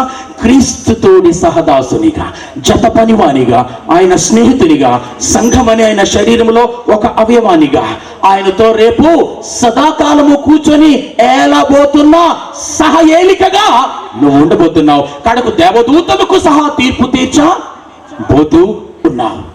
కాబట్టి ఈ రాత్రి సిద్ధపాటు కూటములో మనము మొట్టమొదటి సిద్ధపాటు ఏంటంటే విని ఆ చొప్పున మనము చేద్దాము. ఇది మొదటిది. రెండవది రక్షణ సిద్ధపాటు. రక్షణ సిద్ధపాటు ఈ వినుటలో నువ్వు దేవుని వాక్యం కనుక వింటే, యేసును గూర్చి కనుక వింటే నీకు విశ్వాసం కలుగుతుంది. కాగా వినుట వలన విశ్వాసము కలుగును. నీకు విశ్వాసం కలిగితే నువ్వు విగ్రహారాధన చెయ్యవు, నువ్వు రంగు బట్టలు వేసుకున్న వాడిని దేవుడని పూజించవు, నీవు సీజన్ కి రంగు బట్టలు మార్చి ఆ కొండకో ఆ లోయకో తిరగవు. నీకు కనుక విశ్వాసం ఉంటే నువ్వు యేసును దేవునిగా గ్రహిస్తావు, యేసుని నీ రక్షకునిగా స్వీకరిస్తావు. యేసుని నీ పాప పరిహారార్థమై నువ్వు చావాల్సిన చోట నీకు బదులు మరణించిన నీ బదులు ప్రాయశ్చిత్త బలిగా నువ్వు గుర్తిస్తావు. వినుట వలన విశ్వాసం కలుగుతుంది. విశ్వాసం కలిగితే యేసుని నువ్వు రక్షకుడు అని పిలుస్తావు, యేసు నువ్వు ప్రభువు అని పిలుస్తావు, యేసు నీ బదులు మరణించిన వాడు అని నమ్ముతావు, యేసు నీతో పాటు ఉండువాడు నడుచువాడు అని నమ్ముతావు. యేసు నువ్వు మరణిస్తే సదాకాలము ఆయనతో నిన్ను ఉంచుకున్నటకు కొనిపోవడానికి మరలా తిరిగి రాబోతున్నాడని నమ్ముతావు. అందుకని వినుట ముందు జరగాలి. ఆ వినేది సువార్త కనుక వింటే యేసుని నమ్ముకుంటావు. అందుకే రెండవ సిద్ధపాటు రక్షణ సిద్ధపాటు. ఇక్కడ కూర్చున్న మీ అందరినీ నేను అడుగుతున్నాను చాలా సూటైన ప్రశ్న. రక్షింపబడ్డావా? ఈ స్వర్ణ వింటున్న ప్రతి వారికి నువ్వు రక్షణ పొందావా? నీవు గనుక రక్షణ పొందుకోకపోతే నీవు సిద్ధపడి లేవు. రక్షణ అంటే అర్థం ఏంటో తెలుసా అండి? రక్షణ అంటే నువ్వు దేవునితో గుర్తింపు కలిగి ఉండడం. ఇవాళ చిన్నిని కనుక నేను అడిగితే మీ నాన్నగారి పేరేం పేరు? వీరయ్య మాస్టర్. మీ అమ్మగారి పేరేం పేరు? మార్తమ్మ గారు. మార్త గారి నుంచి, వీరయ్య గారి నుంచి ఒక గుర్తింపును తీసుకుని పుట్టాడు ఆ బిడ్డ, చిన్న బిడ్డ చిన్ని. కాబట్టి బాబు నువ్వెవరు అయ్యా అంటే మా నాన్నగారు పలానా, మా అమ్మ పలానా, మా ఊరు పలానా అంటాడు. గుర్తింపు. రక్షణ అంటే నువ్వు ఎవరితో అతుకబడి ఉన్నావు, ఎవరితో నీ గుర్తింపు ఉంది, ఇది రక్షణ అంటే. ఇది నన్ను అనేక మందిని అడిగితే వారు అంటారు వారి గ్రంథాల్లో ఉన్న 3,33,33,333 దేవీ దేవతల్లో ఎవరో ఒకరితో వారికి గుర్తింపు. వారి గుర్తింపు వారికి సరిగ్గా తెలియదు. ఒక చిన్న జోక్ మనం చదివాం. 3 కోట్ల దేవుళ్ళు కదా, ఒక్కొక్క దేవుడు ఒక్కొక్క దేవత ఒక్కొక్క రూపాయి కనుక నాకు ఇస్తే, చదువుంటారు వినుంటారు, ఒక్కొక్క దేవత ఒక్కొక్క రూపాయి, ఎక్కువద్దు నాకు, ఒక్కొక్క దేవత ఒక్కో రూపాయి పడేస్తే 3 కోట్ల దేవతలు ఎంత అవుతుందండి ఇది? ఎంత తెలివో. అక్కడ ప్రక్కన విషయం ఒక వాయిస్ వినపడింది. సరే ఇస్తాం కానీ ఈ దేవతల పేర్లు చెప్పు, పేర్లు చెబితే నీకు రూపాయి పడుద్ది, పేర్లు చెబితేనే నీకు రూపాయి పడుద్ది. అడుగుతుంటున్నాను ఇది నా హిందూ స్నేహితులను, నా ఆత్మీయులు అడుగుతున్నాను. నువ్వు పూజిస్తున్న దేవుళ్ళు 3 కోట్లు అనబడిన వారి 30 మంది పేర్లు చెప్పగలవా? నువ్వు 300 మంది పేర్లు చెప్పగలవా? పేర్లు చెప్పలేని వారితో నీ గుర్తింపేంటి? ఏమండి చిన్ని, మీ నాన్న పేరేంటంటే ఇలా తల కోకుంటాడా? మీ అమ్మ పేరేంటంటే ఏమోనండి గుర్తుకు రావడం లేదంటాడా? ఎవరి గుర్తింపు వారికి స్పష్టంగా తెలుస్తుంది, ఎవరి ఐడెంటిటీ వారికి తెలుస్తుంది. ఇది నాన్న ఐడెంటిటీ లేని, గుర్తింపు లేని మతాలలో ఉన్న దేవుళ్ళ వెంటబడి ఎవరిని పూజిస్తున్నారో, ఎందుకు పూజిస్తున్నారో ఏమీ అర్థం కాని అయోమయ స్థితిలో లక్షల మంది, కోట్ల మంది ఇండియాలోనే ఉన్నారు. వారికి ఐడెంటిటీ లేదు. ఐడెంటిటీ అంటే చెప్తాను వినండి. దేవుడైన యెహోవా ఆయన మొక్కల్ని చేయాలని అనుకున్నాడు. మొక్కల్ని సృష్టిలో మొక్కలు కలుగునుగాక అంటే మొక్కలు కలిగేశాయి. దేవుడైన యెహోవా చేపల్ని చేయాలనుకున్నాడు, చేపలు కలుగునుగాక అంటే చేపలు కలిగేశాయి. అవునా కాదా చెప్పరే? అవునా కాదా? అవునంటే చేతులు పైకెత్తండి ఒక్కసారి చూద్దాం ఎంతమంది అవునంటున్నారు. నేనైతే ఎత్తను, ఎందుకంటే కాదు కాబట్టి నేను ఎత్తను. ఎందుకంటే దేవుడైన యెహోవా మొక్కలు కలుగునుగాక అనలేదు. ఆయన నేలను చూచి, ఓ నేల నీలో ఉండి మొలిచి ఎదిగి ఫలించినట్లు నువ్వు మొక్కల్ని పుట్టించు అన్నాడు. ఆదికాండం 1:11. చేపలు కూడా అంతే. ఆయన సముద్ర జలరాశులతో మాట్లాడుతూ, జలరాశులారా మీలో ఉండి పుట్టి ఎదిగి ఫలించినట్లుగా నీళ్లు అనబడిన మీరు చేపలను పుట్టించండి అని జలరాశులకు ఆజ్ఞాపించాడు. 18వ వచనం ఆదికాండం 1వ అధ్యాయం. నీళ్లు చేపలను పుట్టించాయి, నేల మొక్కల్ని పుట్టించింది. నేను అడిగాను దేవుణ్ణి, ఏమని? ఇదేంటిది? సూర్య చంద్ర నక్షత్రాదులన్నిటినీ కూడా కలుగునుగా కంటే కలిగేశాయి. ఆఫ్టర్ ఆల్ మొక్క కలుగునుగా కంటే కలగదా? ఆఫ్టర్ ఆల్ చేప కలుగునుగా కంటే కలగదా అని అడిగాను. కలుగుద్ది అన్నాడు ఆయన. మరెందుకు అలా కలుగు చెయ్యలేదు అని అడిగాను. నేను అలా చెయ్యాలనుకోలేదు అన్నాడు ఆయన. అదే నా ప్రభువా, ఎందుకు అలా చెయ్యాలని అనుకోలేదు అని అడిగాను. ఆయన అంటున్నాడు, ఎందుకు చేయలేదంటే మొక్క యొక్క గుర్తింపు ఎన్నటన్నిటికీ నేలే అయి ఉండినట్లుగా, నేల మాత్రమే తన మొక్కను మొలిపించినట్లుగా ఆ మొలిపించే బాధ్యతను నేలకు అప్పగించాను. అందుకే నేలలో లేని ఏ మొక్కైనా చచ్చిపోతుంది. చాలా బాగుంది. చేప కూడా అంతే. చేపను నీళ్లే పుట్టించినట్లుగా నీళ్లకు ఆజ్ఞాపించాను, నీళ్లు చేపలను పుట్టించాయి. అందుకే ఈ చేపకు నీళ్లు ఐడెంటిటీ, గుర్తు. నీళ్లలో లేని చేప కూడా చేస్తుంది. వావ్, ఎంత అద్భుతమైన సృష్టికర్త అండి, ఎంత అద్భుతమైన సృష్టికర్త. నీటి యొక్క శాశ్వత గుర్తింపు, చేప యొక్క శాశ్వత గుర్తింపు నీళ్లు అయి ఉండాలని ఆయన ఆలోచించాడు. మొక్క యొక్క శాశ్వత గుర్తింపు నేల అయి ఉండాలని ఆయన ఆలోచించాడు. అందుకే నేలలో లేని మొక్క చేస్తుంది, నీళ్లలో లేని చేప చేస్తుంది. 26వ వచనం దగ్గరికి వచ్చేసరికి ఆదికాండం 1వ అధ్యాయం ఇలా ఉంది, జాగ్రత్త వినండి. దేవుడైన యెహోవా ఆయన నరులను చేయుదునని, తన ఆకారము చొప్పున తన పోలిక చొప్పున నరులను చేయుదునని అనుకొనెను ఉంటుంది.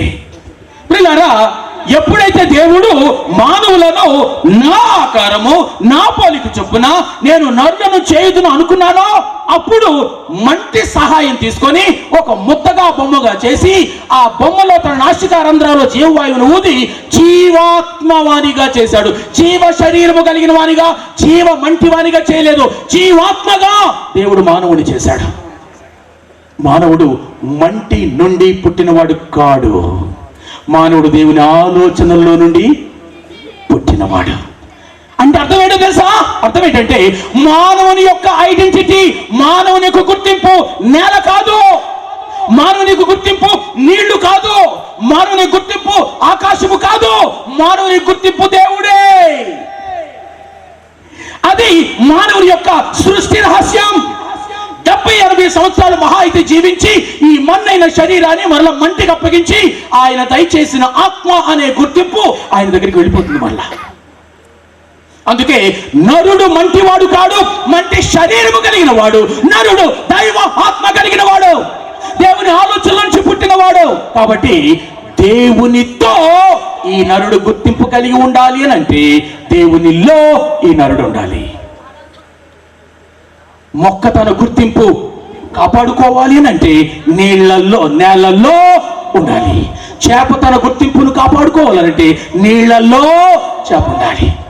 అలా ఉండునట్లుగానే నీళ్లకు ఆజ్ఞాపించాడు చేపను పుట్టించమని, అలా ఉండునట్లుగానే నేలకు ఆజ్ఞాపించాడు మొక్కల్ని పుట్టించమని. మొక్క యొక్క గుర్తింపు నేల, చేప యొక్క గుర్తింపు నీళ్లు. నీ గుర్తింపు దేవుడు, నా గుర్తింపు దేవుడు. మొక్క బ్రతకాలంటే నేలలో ఉండాలి, చేప బ్రతకాలంటే నీళ్లలో ఉండాలి. నువ్వు బ్రతకాలి అని అంటే దేవునిలో ఉండాలి. వేరే దారి లేదా? పిల్లరా, అందుకే ఒక సందర్భంలో ఇలా అన్నాడు, నువ్వు జీవించుచున్నావన్న పేరైతే ఉంది కానీ నీవు మృతుడ. ఇందాక సోదరుడు పాడిన పాట కూడా ఆ భావం ఉంది అందులో. నువ్వు జీవిస్తున్నానని అనుకుంటున్నావు, కానీ నేను చూస్తుంటుంటే నీవు ప్రాణమున్న శవానివి, నడుస్తున్న శవానివి. పిల్లరా, రక్షణ లేకపోతే, దేవునిలో దేవునితో ఒకనికి గుర్తింపు లేకపోతే, అతడు ప్రాణముంటూ 70-80 సంవత్సరాలు నేల మీద ఇటు అటు కదలాడే శవం. అందుకే ఎఫెసీయులకు రాసిన పత్రికలో మాట ఉంది, మీరు మీ అపరాధముల చేతను పాపముల చేతను చచ్చిన వారై ఉండగా. యేసు ప్రభు నమ్ముకొనని వాడెవడైనా చావబోతున్నవాడు కాడు, చచ్చే ఉన్నాడు. అదేంటండి, నేను నడుస్తున్నాను కదా. అవును, నడుస్తున్న శవానివి నువ్వు, కూర్చున్న శవానివి, బోధిస్తున్న శవానివి, లేదా భోజనం చేస్తున్న శవానివి. శవాలు భోజనం చేస్తే ఎలా ఉంటుందో అంతే, శవాలు పాటలు పాడుతుంటే ఎలా ఉంటుందో అంతే, శవాలు ప్రసంగాలు చేస్తుంటే ఎట్లా ఉంటుందో అలా ఉంటుంది. ఎందుకంటే నీ గుర్తింపు దేవునిలో లేవు నీవు. అందుకనే ప్రియులారా, నిన్ను ఎరిగి నువ్వు ఎరగడానికి సరాసరి లోకానికి దిగి వచ్చిన ఆ ఒకే ఒక దైవనరుడైన యేసుక్రీస్తును నువ్వు ఎరిగితే, నీ పాపముల కోసం ఆయన శిలువ పైన బలి అయి నిర్దోషి, నిష్కల్మషుడు, పాపరహితుడు, ప్రత్యేకంగా ఉన్నవాడు అయిన యేసుక్రీస్తు నీకు బదులు ఆయన మరణించాడని నువ్వు నమ్మితే, నీ అగ్గిపుల్ల, అగరవత్తు, అరటిపండుతో సంబంధం లేకుండా ఉన్న పాటున ఉన్న చోటున నిన్ను ఆయన రక్షించగలడు. రక్షణకున్న నిర్వచనాలు ఏంటో తెలుసా? మనము మన పాపములను ఒప్పుకొని ఎడల ఆయన నమ్మదగిన వాడును నీతిమంతుడును గనుక మన సమస్త దుర్నీతి నుండి మనను కడిగి ఆయన పవిత్రులనుగా చేయును. పాపములు ఒప్పుకో. తన్ను ఎందరు అంగీకరించిన వారందరికీ, అనగా తన నామమందు విశ్వాసం ఉంచి వారందరికీ ఆయన పిల్లలగుటకు ఆయన అధికారం ఇచ్చెను. అంగీకరించి యేసును. ఒకటి, నీ పాపాలను ఒప్పుకోవాలి. రెండోది, యేసుని దేవుడని ప్రభువుని ఒప్పుకోవాలి. 5 పైసలు కూడా ఖర్చు లేకుండానే సమస్త వెల నీకు బదులు నాకు బదులు శిలువ పైన 2000 సంవత్సరాల క్రితం ప్రభు చెల్లించి ఉచిత రక్షణను బంగారపు పళ్ళెములో సిద్ధంగా చేసి ఉంచాడు. అది నీది అవుతుంది ఎప్పుడు? యేసు, పాపినైనా నన్ను క్షమించండి. తెలియక విగ్రహాల వెంట పడ్డాను, తెలియక నేను బాబాల వెంట పడ్డాను, స్వాముల వెంట, మాతల వెంట, అమ్మల వెంట పడుతూ ఉన్నాను. తెలియక నీళ్లలో మునిగాను, తెలియక కొండలెక్కాను, తెలియక నిలువు దోపులు చేశాను, తెలియక నీళ్ళాలు అర్పించాను, తెలియక పొర్లు దండాలు చేశాను. ఇవి కాదు, నా కొరకు నా పాపముల ప్రాయశ్చిత్తమై నీవు ఏకంగా నా వలె శరీరధారిగా వచ్చి 33.5 సంవత్సరాలు జీవించి మరణించడానికే వచ్చావు. కాబట్టి మరణానికి ఏ కారణము నీలో లేకపోయినా ఇష్టపూర్వకంగా నా స్థానంలో మరణించడానికి ఎదురు వెళ్ళిన నన్ను అంతగా ప్రేమించిన నిన్ను ఇక నేను ఎలా కాదంటాను అని కనుక అనగలిగితే, నువ్వెక్కడున్నా ఈ మాటలు వింటూ యేసు నా హృదయానికి రండి, సువార్త విన్నాను, నేను దేవునిగా ప్రభునిగా అంగీకరిస్తున్నాను అని కనుక నువ్వు అనగలిగితే ఆయన హృదయంలోకి వస్తాడు. ఆయన మాట చొప్పు నీ పాపములన్నీ కడుగుతాడు, నిన్ను శుద్ధి చేస్తాడు, నీ నొసట మీద ఒక ముద్ర ఇస్తాడు. ఆ ముద్ర ఏమని చదువుతుందో తెలుసా? నువ్వు నా వాడవు, నువ్వు నా దానవు, నువ్వు నా కుమారుడవు, నా కుమార్తెవు. కొడుకులు కూతుళ్ళని చెప్పబడే దానికంటే శ్రేష్టమైన నిబంధన నామాన్ని నీ నొసట మీద ఆయన గుద్దుతాడు. పిల్లరా, 25 ఏళ్ల క్రితం మరణించి ప్రభు సన్నిధిలో ఉన్న వీరయ్య మాస్టర్ గారికి అనుభవం దక్కింది. ఈరోజు నాకు, ఇక్కడున్న అనేక మందికి, నీకు ఉందా? నీకు లేకపోయినట్లయితే నువ్వు సిద్ధపడి లేవు అని మనవి చేస్తున్నాను. నీవు ఒక హైందవ పూజారి దగ్గరికి వెళ్ళండి, ఏమండి నేను చస్తే పరలోకానికి వెళ్ళడానికి, మోక్షానికి వెళ్ళడానికి, లేదా బ్రహ్మలో లీనమవడానికి నేనేం చేయాలండి అని అంటే నీకు చేంతాడంత లిస్ట్ ఇస్తాడు ఆయన, నువ్వేం చేయాలో. అలాగే ఒక ముల్లా దగ్గరికి వెళ్ళి ఇస్లాం మతం ప్రకారంగా నేను మోక్షానికి వెళ్ళాలంటే నేనేం చెయ్యాలండి అడుగు, వారు నీకు చేంతాడంత లిస్ట్ ఇస్తారు. కానీ యేసు దగ్గరకు రా, అదే ప్రశ్న అడుగు, యేసు నేను చనిపోతే పరలోకానికి వెళ్ళడానికి నన్నేం చెయ్యమంటావు అని అడుగు. ఆయన అంటాడు, నువ్వేం చెయ్యక్కర్లేదు అంటాడు ఆయన, నువ్వేమి చేయనక్కర్లేదు. అదేంటి ప్రభు అలాగంటావు? అవును నిజమే, నువ్వేం చేయనక్కర్లేదు, చెయ్యలేవు కూడా.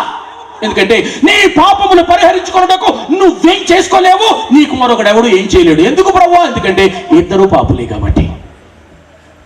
ఏ భేదమును లేదు, అందరూ పాపము చేసి దేవుడు అనుగ్రహించు మహిమను పొందలేకపోయి ఉన్నారు. ప్రియులారా, కాషాయి రంగు బట్టలు కట్టుకుంటే నీకు వాడు దేవుళ్ళే కనిపిస్తాడు, వాడు పాపి. తెల్ల బట్టలు నల్ల బట్టలు కట్టుకుంటే నీకు వాడు దేవుళ్ళే కనిపిస్తారు, వారు పాపులు. ఒక అమ్మకు నాన్నకు పుట్టినవాడు ఈ ప్రపంచంలో ఎక్కడైనా పాపే. పాపి పాపి గుద్దుకొని రాసుకుంటే, జోగి జోగి రాసుకుంటే బూడిద రాలినట్టు బూడిద రాలుతుంది తప్ప అంతకుమించి ఏం రాలదు అక్కడ. ఆ జోగికి, ఆ పాపికి, ఆ నల్ల తెల్ల రకరకాల బట్టలోడికి, అన్ని మతాలు అన్ని ప్రాంతాల వాళ్ళకి యేసు మాత్రమే రక్షకుడు. కాబట్టి ఇది నాన్న, ఆ యేసును కనుక నువ్వు విశ్వసిస్తే నువ్వు సిద్ధపడ్డావు, అమ్మయ్యా అని అనుకోవచ్చునవా. సిద్ధపాటు లేకపోయినట్లయితే ప్రియులారా, నీవు ఆయన రాకడలో ఎత్తబడలేవు, విడువబడతావు, నశించిపోతావు. ఒక వచనాన్ని బైబిల్లో చెప్పి ముందుకెళ్తాను. నమ్మి బాప్తిస్మము పొందువాడు రక్షించబడును, నమ్మని వానికి శిక్ష విధించబడును. ఆ శిక్ష కాచుకుని కూర్చుంది నీ మీద. అందుకే ఈ రాత్రి, ఇప్పుడే, ఇక్కడే, ఈ క్షణంలోనే ముహూర్తాలు లేవు రక్షణకు. ఇప్పుడే, నేడే అన్నదే ముహూర్తం. ఈ క్షణమే అన్నదే అది అంతిమ తుది మంచి గడియ. కాబట్టి ఈ మాటలు వింటున్న ఆత్మీయులారా, ఈ ఊళ్ళో ఇక్కడ ఈ ప్రాంగణంలో ఉన్నవారైనా, పరిసర ప్రాంతాల్లో ఎక్కడుండి స్పష్టంగా ఈ మాటలు వింటున్నా, రక్షణ పొందుకో. రక్షణ పొందుకుంటేనే నువ్వు సిద్ధపడ్డావు అని నీకు జ్ఞాపకం చేస్తుంటున్నాను. ఇది రెండవది. మూడవది మీకు జ్ఞాపకం చేస్తున్నాను. ఇంకొక ప్రాథమిక విషయం. మూడవది ఏంటి? సిద్ధపాటులో మూడవది. మొదటిది ఏంటమ్మా? వాక్యం వినాలి, దాన్ని గైకొనాలి. రెండవది యేసును విశ్వసించి రక్షణ పొందాలి. మూడవది ప్రార్థనలో ఎడతెగక ఉండాలి. ప్రార్థనలో ఎడతెగక ఉండాలంటే ప్రార్థనా మనస్సు, ప్రార్థనాత్మ కలిగి ఉండాలి. ప్రార్థన అంటే ఏం కాదండి, నువ్వు ఏ సువార్త విని యేసును రక్షకునిగా అంగీకరించి రక్షించబడ్డావో ఆ దేవునితో నిత్యము టచ్ లో ఉండడం అన్నమాట. నా ముందున్న ఎవరో ఒకరి దగ్గరికి వెళ్ళి వారి ఫోన్ కనుక నేను తీసుకొని, వారు ఫోన్ కాల్ లాగ్ కనుక చూస్తే పైన ఎవరి పేరు ఎవరి నంబర్ ఉంది అని చూసి నోట్ చేసుకున్నాను, ఫోన్ ఇచ్చేశాను అనుకోండి. మరలా రేపు వచ్చి మరలా వారి అదే వ్యక్తి ఫోన్ అందుకొని మరలా ఫోన్ చూశాను. ఆ ఫోన్ లాగ్ లో పైన ఎవరి పేరు ఎవరి నంబర్ ఉంది చూశాను. నిన్న ఎవరి నంబర్ ఉందో ఆ నంబరే ఉంది 24 గంటల తర్వాత కూడా లేటెస్ట్ గా. మూడో రోజు కూడా చూశాను, ఆ నంబరే ఉంది. అడుగుతాను అప్పుడు వ్యక్తి, బాబు ఈ నంబర్ ఎవరిదయ్యా? ఎందుకు అంకుల్ అలా అడుగుతున్నారు? లేదు ఎప్పుడు చూసినా ఈ నంబరే పైన ఉంటుంది. చెప్పాలి మా తమ్ముడు, చిన్న పిల్లలు చెప్పండి, ఎప్పుడు చూసినా ఒక నంబర్ పైన ఉంటే అర్థం ఏంటి? ఆ ఫలానా వ్యక్తితో నువ్వు డైలీ టచ్ లో ఉన్నావు, గంటకు టచ్ లో ఉన్నావు. ఈలోగా ఇంకొక ఫోన్ వస్తే ఆ నంబర్ అడుక్కుపోతే, మళ్ళా నువ్వు చేస్తే ఆ నంబర్ పైకి వస్తే, ఎప్పుడు చూసినా ఆ నంబర్ పైనే కనిపిస్తూ ఉంటే ఒకటే సందేశం ఏంటంటే ఆ నంబర్తో చాలా టచ్ లో ఉన్నావని అర్థం. అప్పుడు పేరెంట్స్కి డౌట్ వస్తుంది, ఎప్పుడు చూసినా ఈ నంబర్ పైన కనిపిస్తుంది, ఎవర్రా ఈ నంబరు? పేరు లేదు, ఏదో పేరు పెట్టుకున్నావు, వట్టి నంబరు, ఈ నంబరే కనిపిస్తుంది, ఏంటి బాబు కదా అని అడుగుతాడు అమ్మా నాన్న. ఏం లేదు మమ్మీ, అది నా ఫ్రెండ్ది. ఫ్రెండ్లు చాలా మంది ఉంటారు, సరే కానీ ఏ ఫ్రెండు? ఈలాగున వారుకునే అనుమానాలన్నీ అడుగుతారు. ఎందుకంటే ఆ నంబరు పదే కనిపిస్తుంది అక్కడ. ఇప్పుడు ప్రశ్న, ఒక నంబరు పదే కనిపిస్తుంది, అది యేసయ్య నంబర్ అనుకో. దాని అర్థం ఏంటి? నువ్వు ఆయనతో నిత్యము టచ్ లో ఉన్నావని అర్థం. ప్రార్థన అంటే అదే. ప్రార్థన అంటే నీకు నచ్చిన, నీ ప్రియుడైనా, నీ రక్షకుడైనా, నీ విమోచకుడైనా, నీ దేవదేవుడైనా యేసుక్రీస్తుతో నిత్యము టచ్ లో ఉండడమే ప్రయాణం. ఈ ప్రార్థన నీ వ్యక్తిగత జీవితానికి ఆసరాగా ఉంటుంది, నీకు అది దిశానిర్దేశం చేస్తుంది. ప్రార్థనలో దేవుని దగ్గరకు పోయి నీ యొక్క హృదయపు గోడంతా వెళ్ళబుచ్చుకోవచ్చు.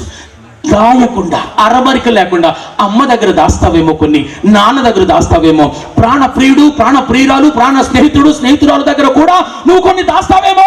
కానీ ఈ దేవుడు తల్లి కంటే, తండ్రి కంటే, ప్రియుడి కంటే, ప్రియురాలి కంటే, ప్రాణ స్నేహితుడి కంటే మించిన వాడు.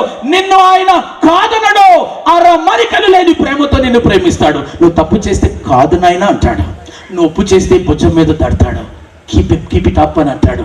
అంతే తప్ప నిన్ను త్రోసివేయడు, నిన్ను అవమానించాడు, నిన్ను నిందించాడు, ఓరి చెడిపోయినోడా అని అన్నాడు. ఆయన నిన్ను కాదనడు, ఆయన అంటున్నాడు, నా యొద్దకు వచ్చు అని నేను ఎంత మాత్రమును త్రోసివేయను అని. అది ఆయన మాటదే. ప్రియులారా, యేసు ప్రభు స్వయాన ఒక ఉపమానం చెప్పాడు. ఆయన 2 కుమారులు ఉన్నారు ఒక తండ్రికి.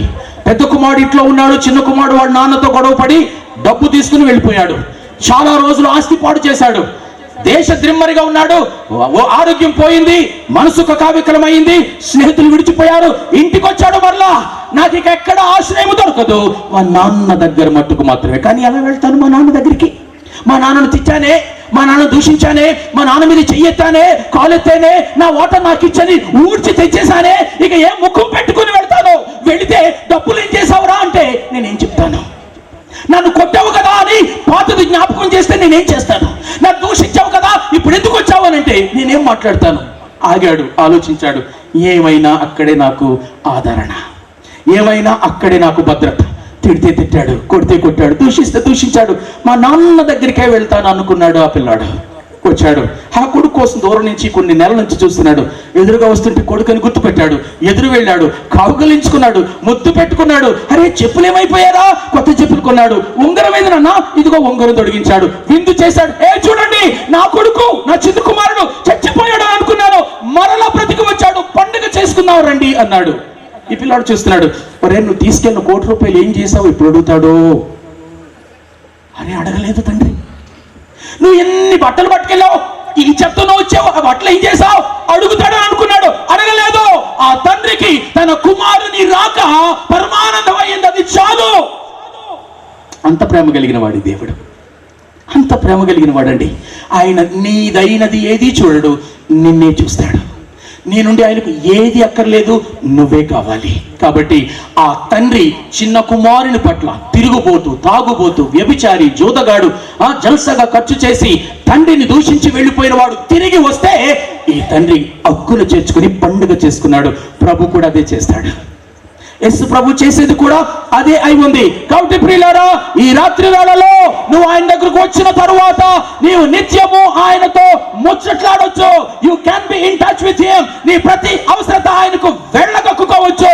నీ శారీరక అవసరత, నీ మానసిక అవసరత, నీ ఆధ్యాత్మిక అవసరత, నీ పెళ్లి గురించి, నీ ఉద్యోగం గురించి, నీ భవిష్యత్తు గురించి, నీ కుటుంబం గురించి అన్నిటికీ సరిపోయిన వాడు యేసు, చాలిన వాడు. అందుకోసం ప్రార్థన చేసుకోవాలి. ప్రియులారా, ఒకసారి ఇలాగున ప్రార్థన చేయడం జరిగింది. అమెరికా దేశంలో, ముగింపుకి వెళ్తున్నాను వినండి. డల్లాస్ మహానగరంలో డల్లాస్ థియలాజికల్ సెమినరీ కడుతున్న దినాలవి. 1924వ సంవత్సరపు మాట చెప్తున్నాను నేను. డల్లాస్ థియలాజికల్ సెమినరీ వాళ్ళ ప్రపంచవ్యాప్తంగా వెళ్ళి అక్కడ బైబిల్ ట్రైనింగ్ పొందుతున్న అమెరికా దేశంలో డల్లాస్లో ఉన్న డల్లాస్ థియలాజికల్ సెమినరీ అది కడుతున్న దినాలవి. చాలా బిల్డింగ్లు కట్టారు. ఒక బిల్డింగ్ మాత్రమే మిగిలింది. దానికి $10,000 ఆనాడే కావలసిన అవసరత ఉంది. ప్రిన్సిపల్ గారు అందరిని పిలిచారు. వారు అందరూ కలిసి ఇలాగే ప్రార్థన చేశారు.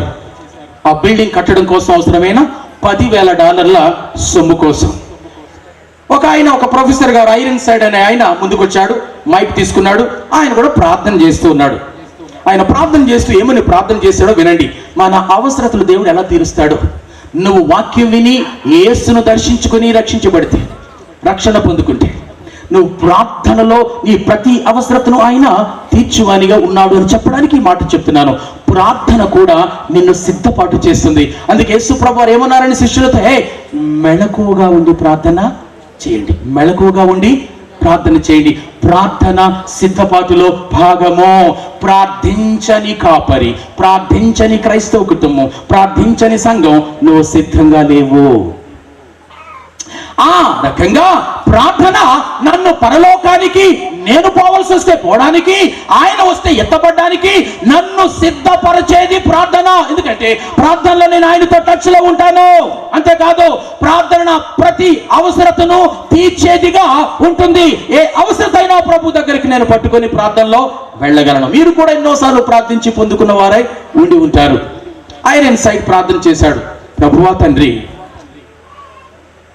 బైబిల్ సెమినరీ తయారైపోయింది, ఒక్క బిల్డింగ్ అవసరం ఉంది, దానికి $10,000 కావాలి. నీవు సంపన్నుడవు, 1000 కొండల మీద పశువులు నీవే కదా. కీర్తన 50:10 ఆ వచనం వల్లించి ఐరన్ సైడ్ ప్రార్థన చేస్తాడు. 1000 కొండల మీద పశువులు నీవే కదా తండ్రి, కొన్ని పైసలు పంపిస్తే ఈ బిల్డింగ్ కట్టుకుంటావు నాయనా, యేసు నామమును అడుగుచున్నాము తండ్రి, ఆమేన్. వారి అవసరత చెప్పాడు ప్రార్థనలో. మిగిలిన వారందరూ కూడా ఏకీభవించారు. ప్రార్థన అయిపోయింది, ఎక్కడ వారు అక్కడ చెదిరిపోతున్నారు. పిల్లరా, జరిగిన విషయం చెప్తున్నాను నేను. ఒక పోస్ట్ మ్యాన్ వచ్చాడు, ప్రిన్సిపల్ గారు ఎవరండి వెతికాడు, అక్కడ ప్రిన్సిపల్ గారు ఇదిగో కవర్ వచ్చింది, ఇచ్చి వెళ్ళిపోతున్నాడు.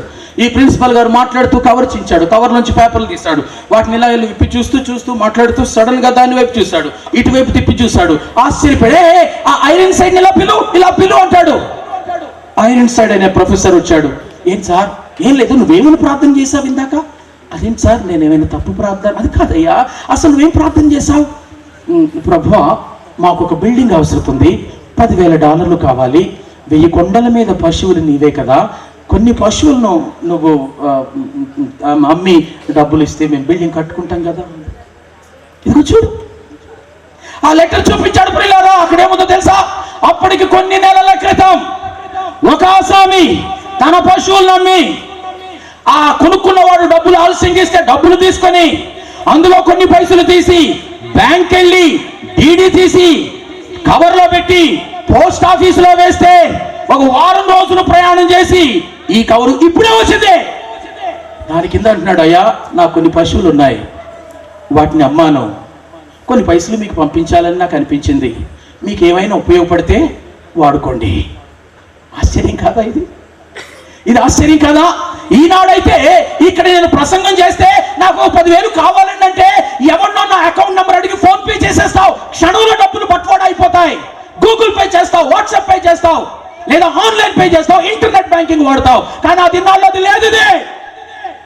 ఇవాళ ఐరన్ సెట్ ప్రార్థన చేశాడు, $10,000 కావాలి ప్రభు ఆ బిల్డింగ్ కి.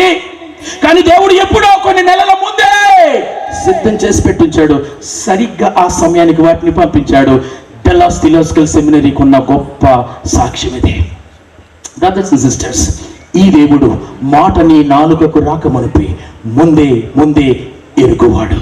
నీవు అర్థవంతమైన ప్రార్థనలు చేస్తే, హడావుడి ప్రార్థనలు కాదు, అర్థవంతమైన ప్రార్థనలు కనుక చేస్తే ఆయన నీ ప్రతి అవసరతను తన మహిమైశ్వర్యంలో నుంచి తీరుస్తాడు. నీ ప్రార్థన నేను విన్నాను అని అంటాడు.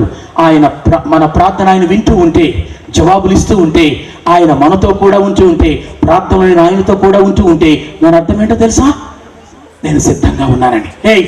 నా ప్రాణం మరణమగునంతగా మూలుగుతుంది, చాలా కలవరంగా ఉంది, నిండా చెమటలు పట్టేస్తున్నాయి. నేను మొన్న ఇదే సంవత్సరము ఏప్రిల్ మే నెలలో యెరూషలేము ప్రాంతానికి, ఇశ్రాయేలు దేశానికి వెళ్ళినప్పుడు ఆ తోట, యేసుక్రీస్తు ప్రభు వారు ఆయన ఆ ప్రార్థన చేసిన ఒలీవల తోట చూశాను.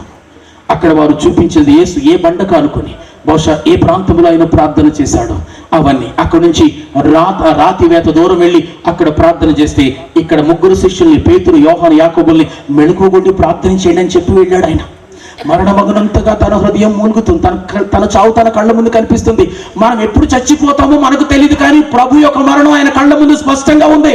ఎందుకంటే ఆయన దేవుడు కాబట్టి. ఆయన ఎలా చంపబోతున్నారో ఆయనకు తెలుసు. అయినా మరణాన్ని తప్పించుకోవడానికి ఏమాత్రం ప్రయత్నం చేయలేదు. ఎందుకు అంటే మరణించడానికే ఆయన ఈ లోకానికి వచ్చాడు కాబట్టి మానవుడు కాబట్టి ఒళ్ళంతా చెమటలు పడుతున్నాయి, లోపల మూలుగుతూ ఉన్నాడు, కలవరం ఉంది. ఆయన చెమట రక్తంలాగా మారిపోతూ ఈ శరీరపు స్వేద గ్రంథుల్లో నుంచి బయటకు వస్తుంది. ఆ మాటలు అక్కడ రాయబడ్డాయి. మధ్యలో లేచి వచ్చాడు. హే, పడుకుంటున్నారా? నేనేం చెప్పాను మీకు? మెలకువగుండి ప్రార్థన చేయమన్నాను కదా.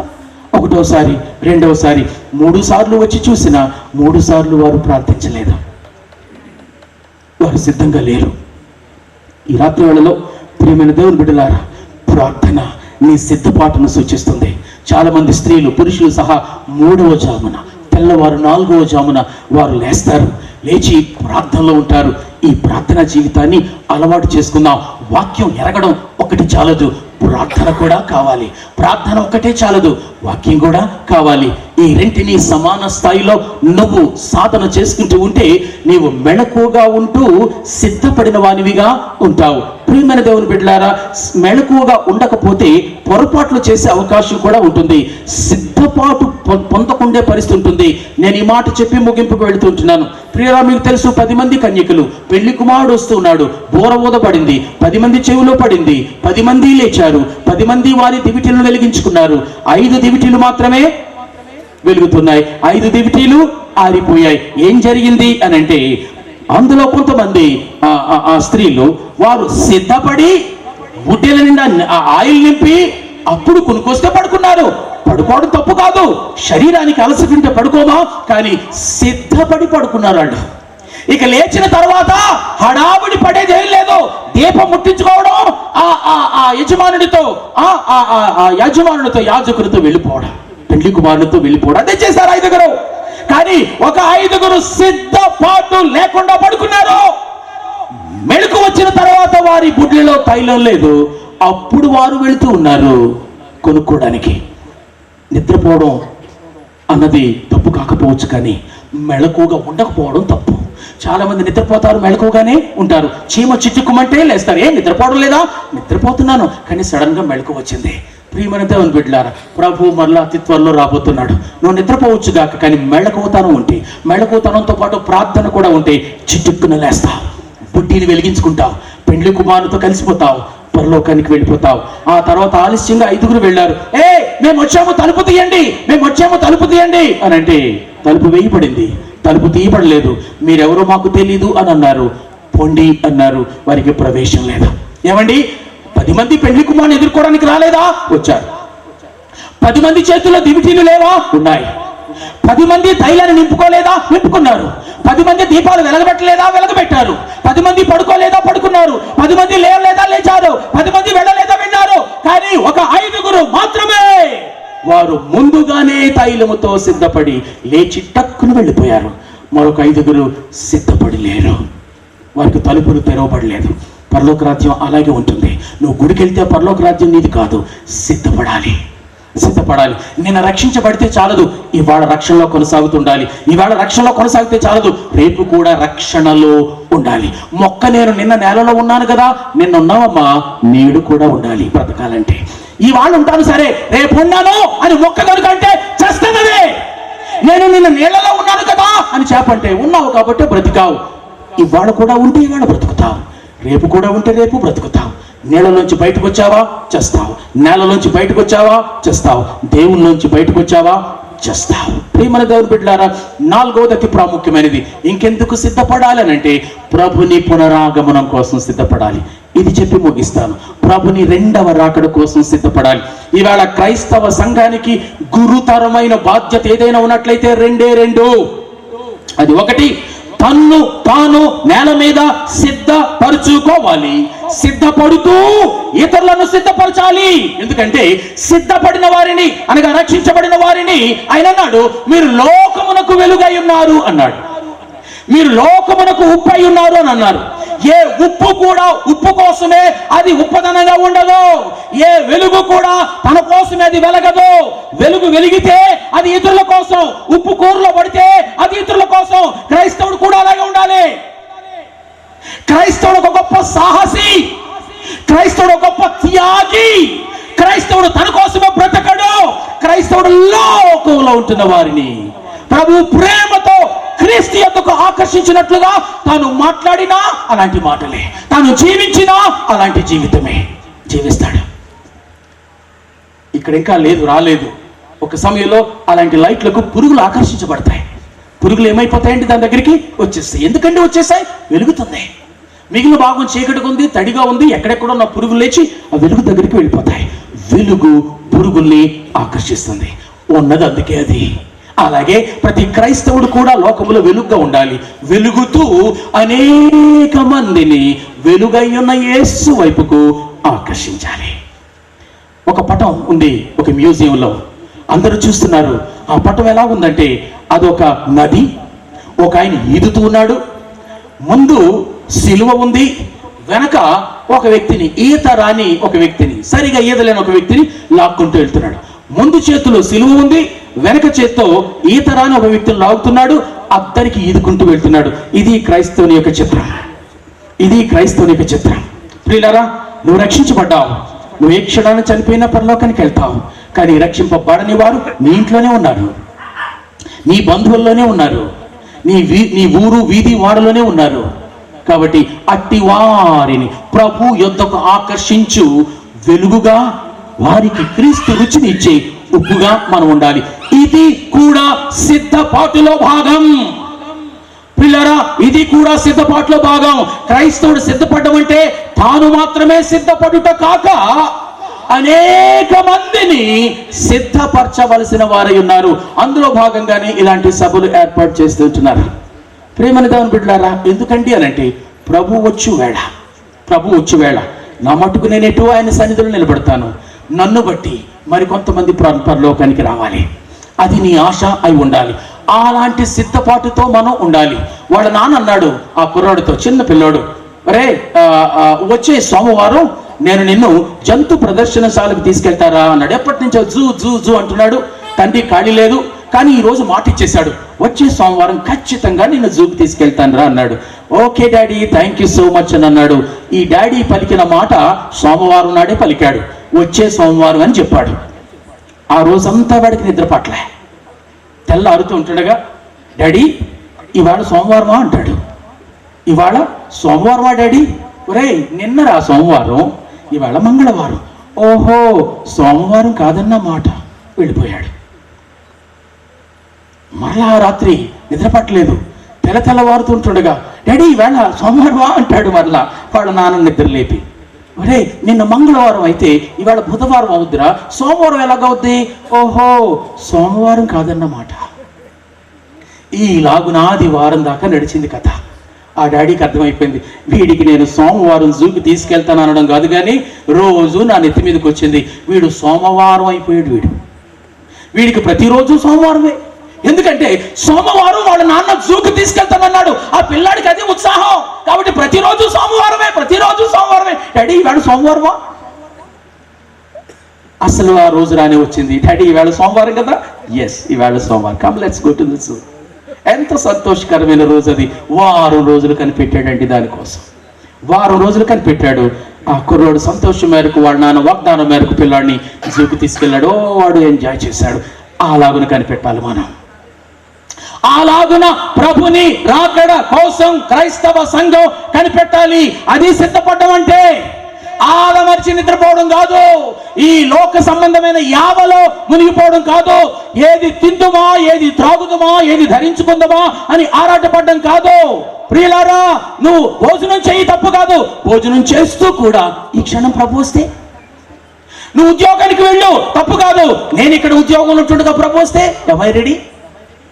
నువ్వు నిద్రపో, తప్పు కాదు. నువ్వు నిద్రపోతుంటున్నప్పుడు మనసులో ఒకవేళ క్షణాన ప్రభు వస్తే నేను మేల్కుంటాను కదా అని పడుకో. నా ప్రార్థనలో ప్రార్థన మా కుటుంబంలో, ప్రభువా నేను నిద్రపోతూ ఉంటుండగా ఒకవేళ అప్పుడు కనుక నువ్వు వస్తే మెళకు ఇచ్చి లేపండి.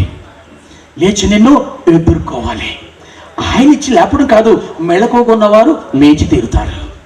వారు అలికిడికి లేస్తారు, వారు శబ్దానికి లేస్తారు. మెళకుతనం అంటే అది.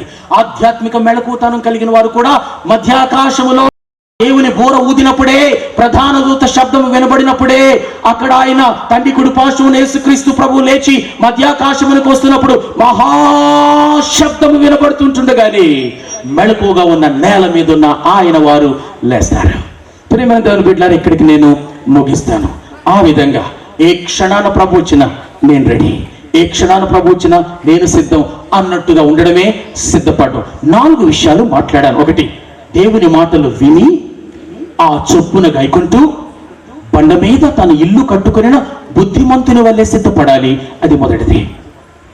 2వది, అలాంటి మాటలు వింటూ ఉండడం వల్ల కలిగిన విశ్వాసమును యేసునందు ప్రదర్శించి ఆయనని రక్షకునిగా ప్రభునిగా స్వీకరించి నేలలో మొక్కున్నట్టు నీళ్లలో చేపన్నట్టు దేవునిలో చిరకాలము నువ్వు ఉండడమే రక్షణ అనే గుర్తింపుతో సిద్ధపడి ఉండడం. 3వది, ప్రార్థన చేస్తూ ఉంటుండగా నువ్వు పని చేసుకో, కానీ ప్రార్థన చేయొచ్చు. ప్రార్థన అంటే అన్ని వేళలా మోకాళ్ళుని చేయమని కాదు. మోకాళ్ళున లేకపోవచ్చు, చేతులు పైకెత్తలేకపోవచ్చు, కానీ ప్రార్థన మనస్సు కలిగి ఉండగలం, ప్రార్థనా స్పృహలో ఉండగలవు. దేవుని గురించిన ఆలోచనలు నీవు ఆలోచిస్తూ ఉండడమే ప్రార్థన. కళ్ళు మూసుకుని చేతులెత్తి మోకరిల్లి తలుపు వేసుకొని కాదు, వీలైనప్పుడు చెయ్యి. అది కొన్ని గంటలు చేస్తావు రోజుకి, లేదా కొన్ని నిమిషాలు చేస్తావు. మిగిలిన సమయము ఎలా? కానీ తెస్సలోనికి రాస్తూ ప్రభు ఏమన్నాడు అపోస్తలుడైన పౌలు ద్వారా, ఎడతెగక ప్రార్థన చేయుడి, 24/7 ప్రార్థన చెయ్యు. అది ఎలా సాధ్యమవుతుందండి? మోకాళ్ళు నీ సాధ్యం కాకపోవచ్చు, చేతులెత్తి సాధ్యం కాకపోవచ్చు. నీవు అంటులు తోముకుంటూ, ఇల్లు తుడుస్తూ, ఉద్యోగం చేస్తూ, నీ ప్రభుని గురించిన స్పృహలో ఉంటూ మధ్యలో ఆయనతో ముచ్చటిస్తూ ఉంటే ప్రార్థనలో ఉన్నావు నువ్వు. ఎడతెగని ప్రార్థన చేస్తూ ఉన్నావు, అది ప్రభుకు నచ్చుతుంది. కాబట్టి ప్రియులారా, ప్రార్థన నిన్ను ప్రభువుని ఎదుర్కోవడానికి సిద్ధం చేస్తుంది.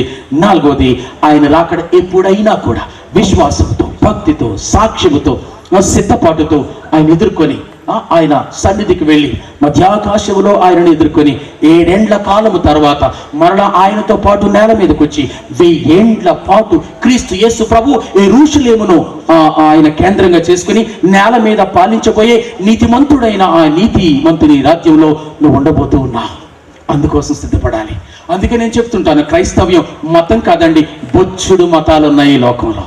క్రైస్తవ్యం పరలోకానికి చేరుకునే మార్గం, క్రైస్తవ్యం నిజ దేవుని దగ్గరకు చేరుకునే దారి. ఇందులో ఆయన చాలా సుగమం చేసేసాడు దారి. నేను చేయడానికి ఏమీ ఉంచలేదు, అన్నీ ఆయనే చేసి పెట్టాడు. నేను ఆయన సిద్ధం చేసిన రక్షణ అందుకుని నేను ఆయన మాటలు వింటూ గైకుంటూ నా రక్షణను కాపాడుకుంటూ ప్రార్థనలో ఎడతెగకుంటూ ఆయా సమయంలో నిత్యము కూడా ప్రభుని పునరాగమనం కోసం సంఘ సహవాసములో, భక్తి జీవితంలో, సాక్ష్యములో, అర్పణలో అన్నింటిలో నేను నమ్మకంగా కొనసాగుతూ ఉంటున్న ఏ వేళలో ప్రభు వచ్చినా నేను ఎత్తబడతాను. అది సంఘము సిద్ధపాటు. నా ఆశ తపన ఒకటే, ఇక్కడ రక్షణ లేని వారు రక్షణ పొందకపోతే నువ్వు సిద్ధపాటు లేవు. రక్షణ పొందిన వాడు అయి ఉంటే ప్రార్థనతో సిద్ధపడు, సాక్ష్య జీవితంతో సిద్ధపడు, నిరీక్షణతో సిద్ధపడు, సంఘ సహవాసములో సిద్ధపడు, దేవుని వాక్య ధ్యానములో సిద్ధపడు, సాక్ష్య జీవితంలో సిద్ధపడు. నీ పనిలో నువ్వు సిద్ధంగా ఉంటే ఆయన ఏ క్షణమునొచ్చినా నువ్వు ఎత్తపడతావు. అలా ఎత్తబడినట్లుగా సిద్ధపడి ఉండడమే ఈ మహాసభల యొక్క ఉద్దేశమైంది. విడువబడొద్దు, విడువబడితే నశించిపోతావు. సిద్ధపడిన వారే ఎత్తపడతారు. కళ్ళు మూసుకునండి, చిన్న ప్రార్థన చేయండి. ప్రార్థన చేస్తున్నప్పుడు ఎవరు లేవద్దు. I just only want 5 minutes, 5 నిమిషాలు నాకు కావాలి. మీరు శిరస్సులు వంచండి, నేనే చూస్తాను, మీరు ఎవరు చూడకండి. శిరస్సులు వంచండి, కళ్ళు మూసుకునండి. 3 నిమిషాలు నాకు టైం ఇవ్వండి, నేను ముగించేస్తాను. వెళ్ళిపోతాం మనం. అయితే ఇందాకే చెప్పాను, నేను దేవుని వాక్యం విన్న తర్వాత తీర్మానం చేసుకోవాలి. తీర్మానం చేసుకోకపోతే నువ్వు సిద్ధపడి లేవు, విని వదిలేసి వెళ్ళిపోతున్నావు. అయ్యో నీకు శ్రమ, నశించిపోతావు, నష్టపోతావు, విడువబడతావు. ఈ రాత్రి వేళలో నా ఆత్మీయ సమాజమా, నా ప్రియులారా, నా స్నేహితులారా, నా సహోదర సహోదరులారా, ప్రభు మిమ్మల్ని ఎంతగానో ప్రేమిస్తున్నాడు. ఈ కూటాలు ఊరికినే జరగడంలే, ఎవరికో మనసు వస్తే వాటంతట అవి జరగడం లేదు. దీని వెనుక దేవుని ఆలోచన ఉంది, దేవుని సంకల్పం ఉంది, ఆయన ఆత్మ యొక్క అనుగ్రహం ఉంది. ఈరోజు ఇక్కడ నువ్వు కూడా ఊరికినే వచ్చి కూర్చోలేదు, ప్రభుని ఆకర్షించి పిలిచి కూర్చోబెట్టాడు. నీతో దేవుడు మాట్లాడుతున్నాడు, నిలబడి మాట్లాడుతున్న నాతోనూ మాట్లాడుతున్నాడు. ఒక తీర్మానం చేసుకుని వెళ్దాం. యోబు తీర్మానం చేసుకున్నాడు, పౌలు తీర్మానం చేసుకున్నాడు, యోసేపు తీర్మానం చేసుకున్నాడు. తీర్మానం లేకపోతే అది సిద్ధపాటు కాదు. వాక్యం విని ఆ చొప్పున చేయడానికి తీర్మానం, యేసును విశ్వసించి రక్షించబడుటకు తీర్మానం, రక్షించబడిన తర్వాత ప్రార్థనలో ఆయనతో అంటు కట్టబడి ఉండడం తీర్మానం, ఆయన పునరాగమనం కోసం నిరీక్షణతో ఎదురు చూడటం సిద్ధపాటు. ఈ 4 రకాలైన సిద్ధపాట్లు నేను ఈ రోజు నుంచి చేస్తాను అనేది నీ తీర్మానం అయితే, నువ్వెక్కడున్నా పర్వాలేదు, కళ్ళు మూసుకుని ఉంటుండగా నీ కుడి చేయి ఒక్కసారి అలా పైకి చూపు. ఇది నీ నిజమైన తీర్మానం అయితే, నా కోసం చేయడం లేదు, ఇది నిజమైన తీర్మానం అయితే చేతులు పైకెత్తండి. అలా చేతులు పైకెత్తిన వాళ్ళు లేచి నిలబడిన, కళ్ళు మూసుకొని మీకోసం ప్రార్థన చేసి ముగించేస్తాను. స్టాండప్ వేరే యు ఆర్. ఎవరిని చూడద్దు, ఎవరు నిలబడుతున్నారు మీకు అనవసరం. నీ మట్టుకు నువ్వు తీర్మానం, నువ్వు నిలబడు చాలు. ప్రార్థన చేసుకుంటూ, దేవా నన్ను ఈ రాత్రి ఈ నా తీర్మానాన్ని మీరు అంగీకరించండి. దేవా నేను ఇంకా వస్తున్నాను, బైబిల్ చదువుతున్నాను, ప్రార్థన చేస్తున్నాను, పాటలు పాడుతున్నాను, కానీ నీ రక్షణ నేను పొందుకోలేదు, నీ గుర్తింపులో నేను లేను. ఈ రాత్రి అడుగుతున్నాను, నా హృదయానికి రండి, నీ బిడ్డగా చేసుకోండి, నీ రక్షణ ముద్ర నా మీద వేయండి, నా పేరు మీ జీవగ్రంథంలో రాయండి అనేది నీ తీర్మానం అయితే అడుగు. ప్రభా నేనైతే రక్షించబడ్డాను, నీకు తెలుసు, నువ్వు నా దేవుడవు, కానీ ఈ క్షణం నువ్వు వస్తే నేను సిద్ధంగా లేను. శరీరాశలతో ఉన్నాను, నేత్రాశలతో ఉన్నాను, జీవపు డంబంతో ఉన్నాను. నా పనేం బాగులేదు ప్రభా, నా మనసు సరిగా లేదు, నా భక్తిలో నాణ్యత లేదు, నామకార్థంతో ఉన్నాను. వచ్చానంటే వచ్చాను, వెళ్ళానంటే వెళ్ళాను. కానీ ఈ రాత్రి నువ్వు నాతో మాట్లాడావు. నేను ఫ్రెష్గా ఒక తీర్మానం చేసుకుంటున్నాను. నేను సిద్ధపడుతూ అనేక మందిని సిద్ధం చేస్తాను. ప్రార్థన ద్వారా, వాక్య ధ్యానం ద్వారా, రక్షణ ద్వారా, విని గైకొనట ద్వారా, సాక్ష్యము ద్వారా నేను సిద్ధపడతాను. అనేక మందిని సిద్ధం చేస్తాను. మరొకసారి నన్ను కడిగి శుద్ధి చేసి ఒక నూతన సృష్టిగా నన్ను చేయండి అనేది నీ ప్రార్థన అయితే అలా చేయి. అలా ప్రార్థన చేసిన వాళ్ళు, చేతులెత్తిన వాళ్ళు, లేచి నిలబడిన వాళ్ళు, నేను మీకు మరొక విశ్వాసంతో ఆహ్వానాన్ని ఇస్తున్నాను. నెమ్మదిగా నడుచుకుంటూ స్టేజ్ దగ్గరికి రండి. విశ్వాసపు అడుగులు వేసి రాగలిగిన వాళ్ళందరూ ఇక్కడికి రండి. కళ్ళు మూసుకొని చిన్న చిన్నగా నేల వైపు చూస్తూ దారి చూసుకుంటూ నా ముందుకు రండి. మీ విశ్వాసాన్ని బలపరచడం కోసమే ఈ పిలుపు. రండి, ముందుకు రండి, ధైర్యంగా రండి. చాలా చోటు ఉంది ఇక్కడ. Please come and stand before me. నా ముందుకు వచ్చి నిలబడండి. నేను అందరినీ అడగడం లేదు. తీర్మానాలు చేసుకున్న వారే, చేతులు ఎత్తిన వారే, నిలబడిన వారు మాత్రమే రండి. ముందుకు రండి, ఇంకా దగ్గరకు రండి. నిలబడి ప్రార్థన చేసుకోండి. వచ్చిన వాళ్ళు వస్తూ ఉంటారు, మీ ప్రక్క నిలబడతారు, ప్రార్థన చేసుకోండి. వచ్చిన వాళ్ళు ప్రార్థన చేసుకోండి. మీరు ఒప్పుకోవాల్సిన ఉంటే ఒప్పుకోండి, క్షమించమని అడగాల్సి ఉంటే అడగండి. దేవా, నేను ఈ రాత్రి నీ వాక్యం విని తీర్మానం చేసుకుని ఇది మొదలుకొని సిద్ధపడతాను. నువ్వెప్పుడొచ్చినా నేను ఎగిరిపోవడానికి నేను రెడీగా ఉంటాను. నా పాపం మరోసారి క్షమించండి, నీ రక్తంతో కడగండి. నేను మసకగా ఉన్న నా విశ్వాసాన్ని, మసకగా ఉన్న నా రక్షణ శుభ్రం చేయండి. స్పష్టత దయచేయండి. నా పాపములన్నీ కూడా తుడిచిపెట్టండి. నా పేరు మీ గ్రంథంలో రాయండి. ఈరోజు నేను తీర్మానం చేసుకుంటున్నాను, ఇది మొదలుకొని సిద్ధపడతాను. వాక్యం విని తీర్మానం చేసుకుంటాను. వాక్యం విని ఆ చొప్పున చేస్తాను. నీతో అంటుకట్టబడిన వాడనై దాననై రక్షణలో కొనసాగుతాను. నిత్యము ప్రార్థనలో ఉంటూ మెళకువగా ఉంటూ సిద్ధపడతాను. నేను సిద్ధపడి నీ రాక కోసం నిరీక్షణతో ఎదురు చూస్తాను.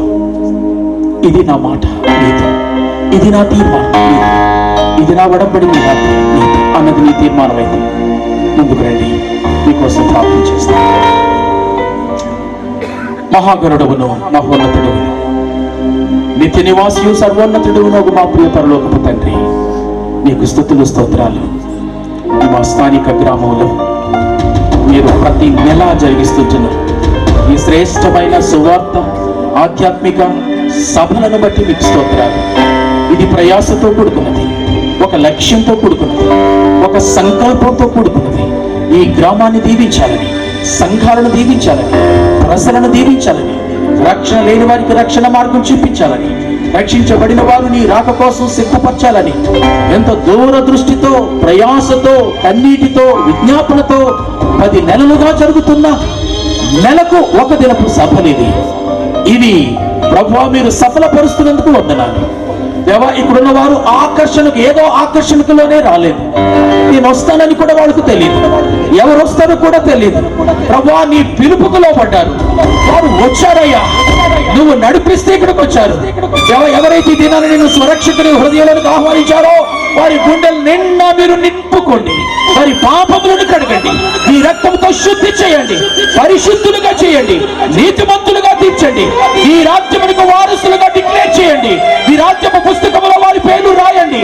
వారిని కొడుకు, కూతురు అని పిలండి. దయానికి స్తోత్రాలు వందనాలు. ఇదివరకే రక్షించబడి ఎవరైనా జారిపోతే మరలా వారిని సంధించినందుకు వందనాలు. ఈతో వారు చేస్తున్న నూతన తీర్మానాన్ని బట్టి వందనాలు. వారిలో మీరు రేకెత్తించిన ఉజ్జీవాన్ని బట్టి వందనాలు. నూతన సమర్పణను బట్టి వందనాలు. వారి అవిధేయతలన్నింటినీ కడగండి. ఆయన తిరిగి ప్రభువా వారు బుద్ధి వచ్చి చిన్న కుమారుని వలె నీ సన్నిధికి వచ్చినప్పుడు త్రోసివేయవు, తిరిగి వారిని చేర్చుకోనండి, కనపరచండి. వారిలో మీ యొక్క రూపాన్ని స్థిరపరచండి, మెరుగుపరచండి. ఈ రాక కోసం అందరినీ ఆయుధపరచండి.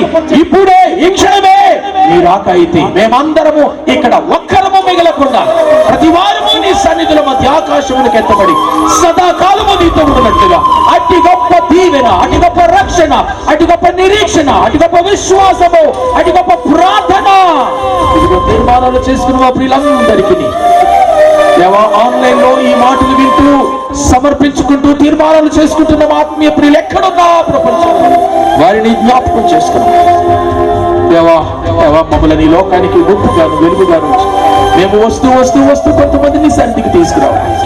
కొంతమంది జీవితాల్లో మేము ఉప్పు రుచిని కలిగించి యేసును రుచి చూపించే వాళ్ళంగా మమ్మల్ని చేయాలి. ఆ మేరకు ప్రభువా మేము త్యాగాలు చేయడానికి, సాహసాలు చేయడానికి, సమర్పణలు చేయడానికి, నష్టపోవడానికి సిద్ధంగా ఉన్నామని కూడా జ్ఞాపకం చేస్తాం. మీరు మా కోసం సిద్ధం చేసిన ఆ నీతి కిరీటము, మహిమ కిరీటము, అక్షయ కిరీటము, వాడబాడని కిరీటము, దేవా ఆ జీవ కిరీటమును పొందుకోవడానికి మమ్మల్ని అందరినీ ఆయుధపరచండి. సమస్త జ్ఞానములకు మించిన మీ సమాధానం యేసుక్రీస్తు ప్రభుని వలన మా అందరి హృదయములకు కావలి ఉంచి యేసు నామమున ప్రార్థించి స్తుతించి వేడుకొనుచున్నాము తండ్రి. ఆమేన్. ఆమేన్. God bless you. మీ స్థలాలకు పోయి కూర్చోండి. దేవుడు మిమ్మల్ని దీవించును గాక.